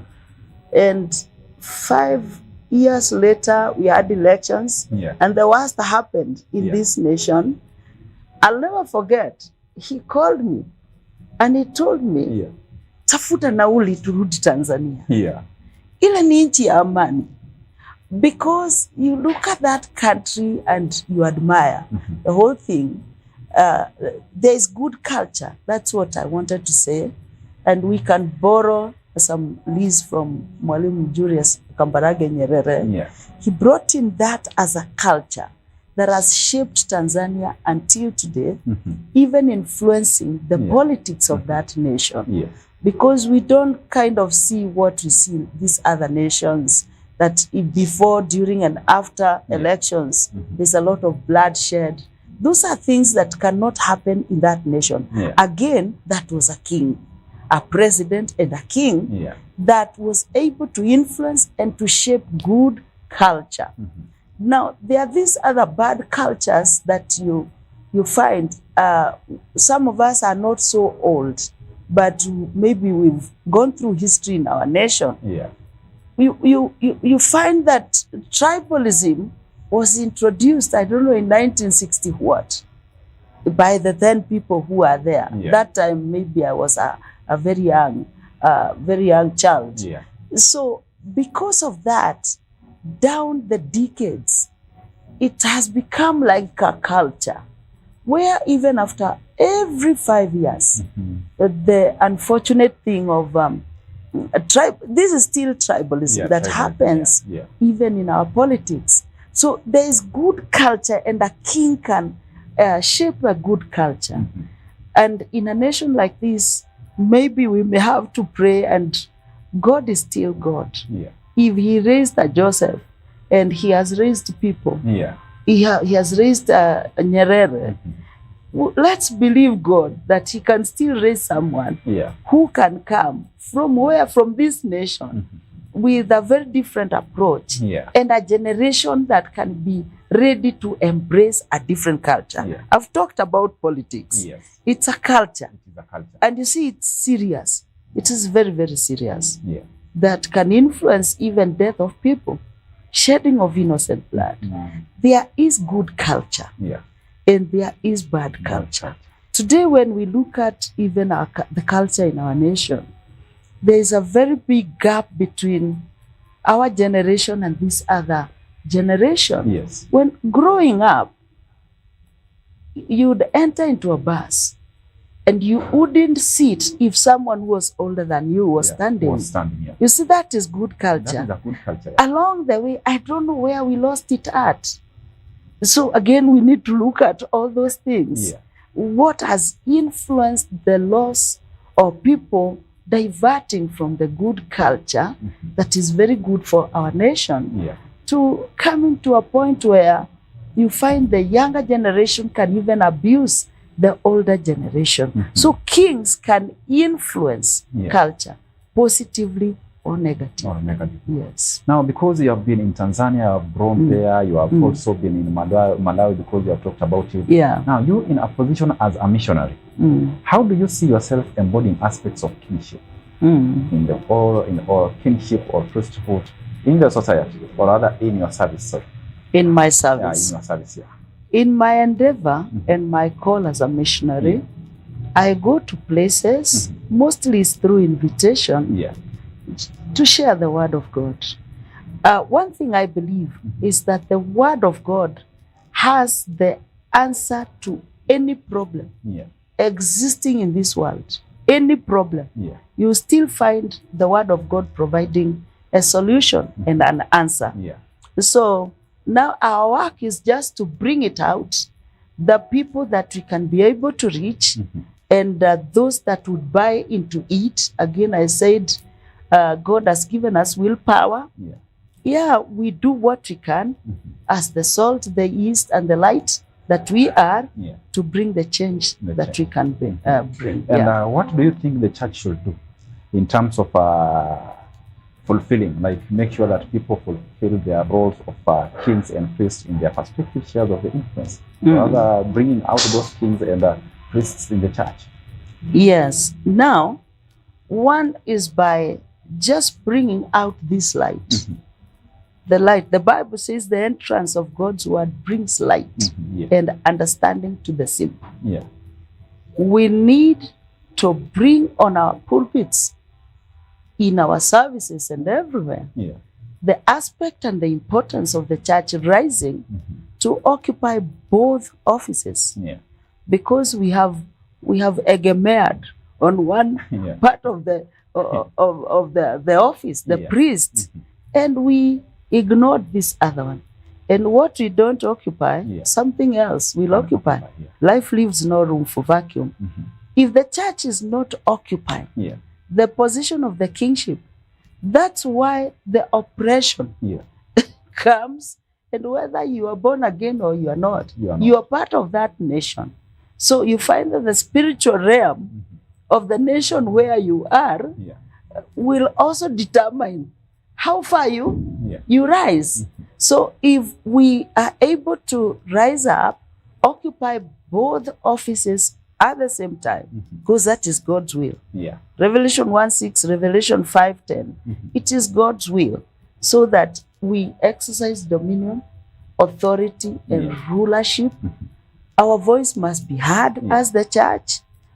And again, now you say churches are many, so that makes the priests to be many. It is still the will of God because the population is vast. But our unity is also very key. Very key. Our unity, because like I've talked about Malawi, how would a 60% Christian population influence everything that happens in that nation? How? It's because of the unity that these people have. Now, this is what we are lacking in this nation. We lack the genuine unity. Again, Psalms 133, the chapter of unity, behold how good and pleasant it is when brethren dwell together and in unity. It's like the oil upon the head of Aaron, flowing down the beards, touching the priestly garment. It's like the dew upon Mount Hermon, because there God commands a blessing. So our unity is very, very key for us to be able also to dispense these two offices at a go. But I want to just encourage preachers like myself and the church, let us teach this thing. Let there be a balance. We need to occupy these two offices. Jesus said, occupy till I come. So what are we occupying? We need to look at where we've left vacuums. We are not occupying. Again, looking at the church in the West Africa, there's something I've learned. The kind of boldness the church has is something to be envied, to be admired. Boldness. Now here in Kenya, people are not bold. We talk about Christianity, but in Kenya you find that the church, we are Christians, but we are fighting ourselves. The church is fighting itself. One day I was in Nigeria, and one DC had planned to grab the church land of my host. I remember my host went with me to that person. And right on his face, he told him, if you dare touch, touching is touching. Touch. If you dare touch Nigerian language. this land, you dare bring down the house of God, I will pray against you. He looked at him eyeball to eyeball, spoke at his face. I will pray against you. Just try. Now, what made me laugh? He said, have you ever seen someone dying and overnight maggots are coming out of his body? So he told him one time there was a member of our church, 5 uncles, they were practicing witchcraft against him. I told that member of my church, let us get into prayer and fasting. We started prayer and fasting. The first day, the first uncle died. Overnight, the following morning, maggots are coming out. Up to all those five uncles died. So he told him, that is what I will do to you. Yeah. That is exactly what I'll do to you. Do you know, until today, that man did not touch that. So I asked myself, if this would have happened in Kenya, don't you think that a preacher would have feared would have left the land of the belonging to the church to be grabbed? We need to be bold enough. Address issues as they should be addressed and face issues as they should be faced. Of course, having to understand the authority that we carry. Yeah. Okay, thank you. Thank you for that. Now, because of interest of time, I see I have to pick some 2 questions from our viewers. I have Samuel, nilikuwa nimesoma swali lako. Okay, you have this lady called Jen. Jen anauliza kwamba some argue that this is a controversial question. She's asking that some people argue that the church and state should remain separate, while others see them as complementary. Okay, what's your take on this? One, the aspect of the church being independent and the state being independent. That can never be, because we are part of the nation. We are part of the nation. However, when you look at the Bible, we could see kings and would see the prophets. That is the priesthood, where the priesthood would come in. The prophets would anoint the kings. Yes. So there's no way we can be separate. According to God's word, prophets were to anoint the kings. Prophets were to give direction. This is somewhere we've failed as the church as well, because of a lot of compromise. When I look at the prophets in the Bible, God would give them a message to take to the king, but not without instructions. It was a message coupled with instructions. So today, why people don't even trust the church so much? This one will prophesy, this is the person God wants, I don't know what. But there are no instructions, because instructions now were to authenticate the office of the prophet, and at the same time the office of the king into releasing the kingship into the sitting. Yes, it cannot be separate. Now, you would see a prophet, God would send him with a message. Go, take the message, but don't greet anyone. Another one would be told, go, but don't eat. Another one would be told, go, na usirudie ile njia ulikujia. Now, the question here to the Kenyan church, are there prophets? Yes. Is God still speaking? Yes, he does. But what we would want to see is the message God has given plus the instructions that this prophet has received, so that his office is protected and not compromised. God knew without instructions, if you are greeted, utapewa bahasha. Your authority imeenda. Ukipewa chakula. That has been the problem right now, because when you see the people, the public, people are talking right, left, right, and center. That they claim you have gone in bed with the state. How are you? Are we going to expect you to speak about matters concerning the integrity of the state officials? If you are given food,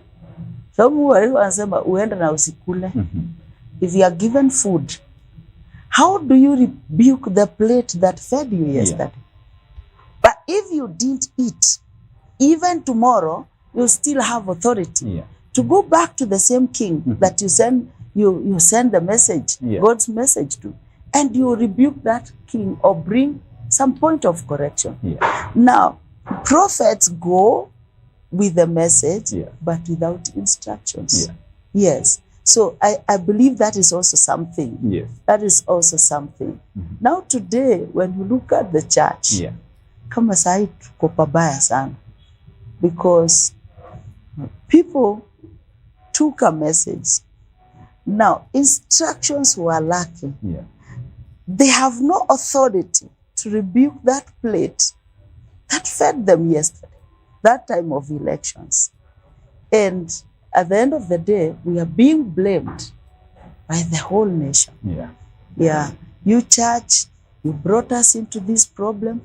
But I want to believe if these two offices worked so well, Yeah. the king and the priest, and you take a message, but with instructions.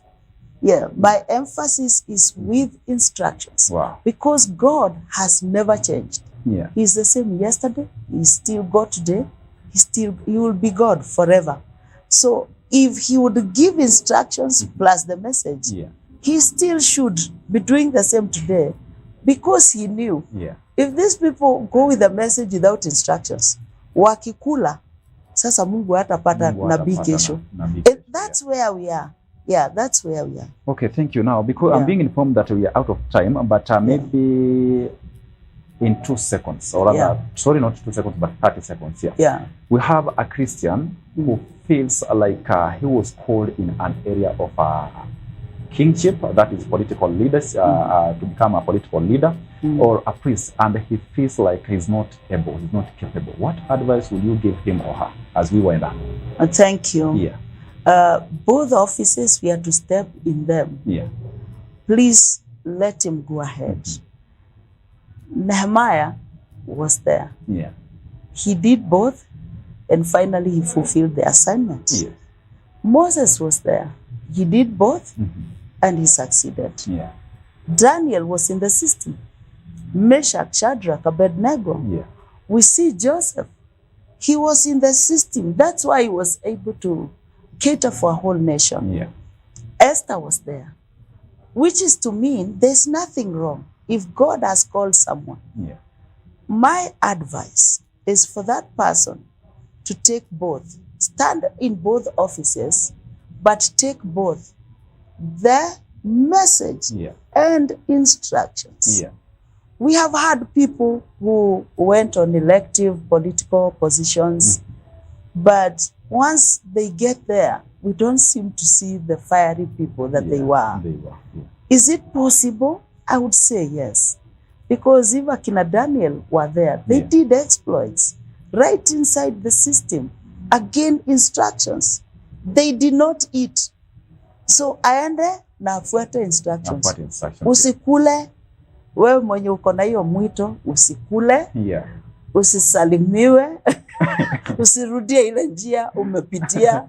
Follow the instructions of God. But some will say that those were instructions that were given before, but maybe we might have different instructions that God can give. Maybe he or she can go there. Again, the instructions, they say that it was an offering. The instructions are to protect your office and your character. God is still God. He still speaks. If he was able to speak to you to get into that elective position, I don't see why God shouldn't give you the instructions to make sure he keeps you there protected, but yet fulfilling that divine assignment that God has sent you there to. Wow. Thank you. Now, because we have come to an end of this discussion, I think we have many things that we have left behind. I believe that next time when we find time, we will come again and have a look at this topic. We educate our people, we make them understand the role of king and priest in the society. We teach them so that they can come out. When they have that calling, we might, who knows, we might produce our next king. Yes. Who will make sure that things go in hand with our prayers. Oh, yes. And why not? Okay, because we have come to an end, I'm going to allow you in less than 10 seconds, your parting shot to that person who has been watching. Maybe you have a affirmative statement you want to make to the people. Thank you so much. My viewer, The word is very clear in Revelation 1:6, Revelation 5:10. God has already made us. He's not making us, he has already made us kings and priests unto God, not unto politicians, unto God. Revelation 5:10, and we shall reign. We shall reign. We're supposed to occupy both offices and reign. Enough of operating like the slaves or servants when we should be kings. Let us rise up, take our position. Let us deviate from the era that Solomon saw. He saw kings walking on foot and servants riding on horses. And that was an error. So we are correcting error, and it is time for the church to be rebranded so that people don't just see us operating in the office of the priest only, but we need to be rebranded and operate and occupy both offices at the same time. God bless you as you rise up to your kingship and your priesthood. Thank you so much. Thank you so much. Dr. Mugure. Nasema asante sana kwa kuweza kukubali mwaliko wetu. Na ni ombi langu kwamba wakati mwingine pia tukipata nafasi uje tena tuweze kuzungumzia mada hii. Asante. Nimeshukuru sana. Na kufikia hapo mtazamaji, basi kwa wale ambao umekuwa nami nasema asanteni sana. Kuna jumbe ambazo nimeweza kuzipokea nyingi zaidi kwenye mitandao zetu, hasa kupitia nambari zetu za simu, lakini napata kwamba sijaziguzia kwa sababu ya muda, lakini wakati mwingine panapo majaliwa tutakuwa tunazungumzia mada hii na maswali yenu basi nitakuwa nayaekeza. Tunapokuwa na wakati mwingine basi tutakuwa tunayaguzia ili ukaweza kuelewa. Thank you so much for those who have been watching, who have participated through liking from our social media platform, that is on Facebook and on YouTube. Till Monday, anapopenda Mwenyezi Mungu tutakuwa tunapatana tena hapa kwenye kipindi chetu. Kwa heri na kutakia weekend njema, na kukumbusha tuweze kusherehekea na wenzetu, tuonyeshane upendo, tuweze kupendana, tuishi kama ndugu na dada, na amani itakuwa nasi. Kwa heri.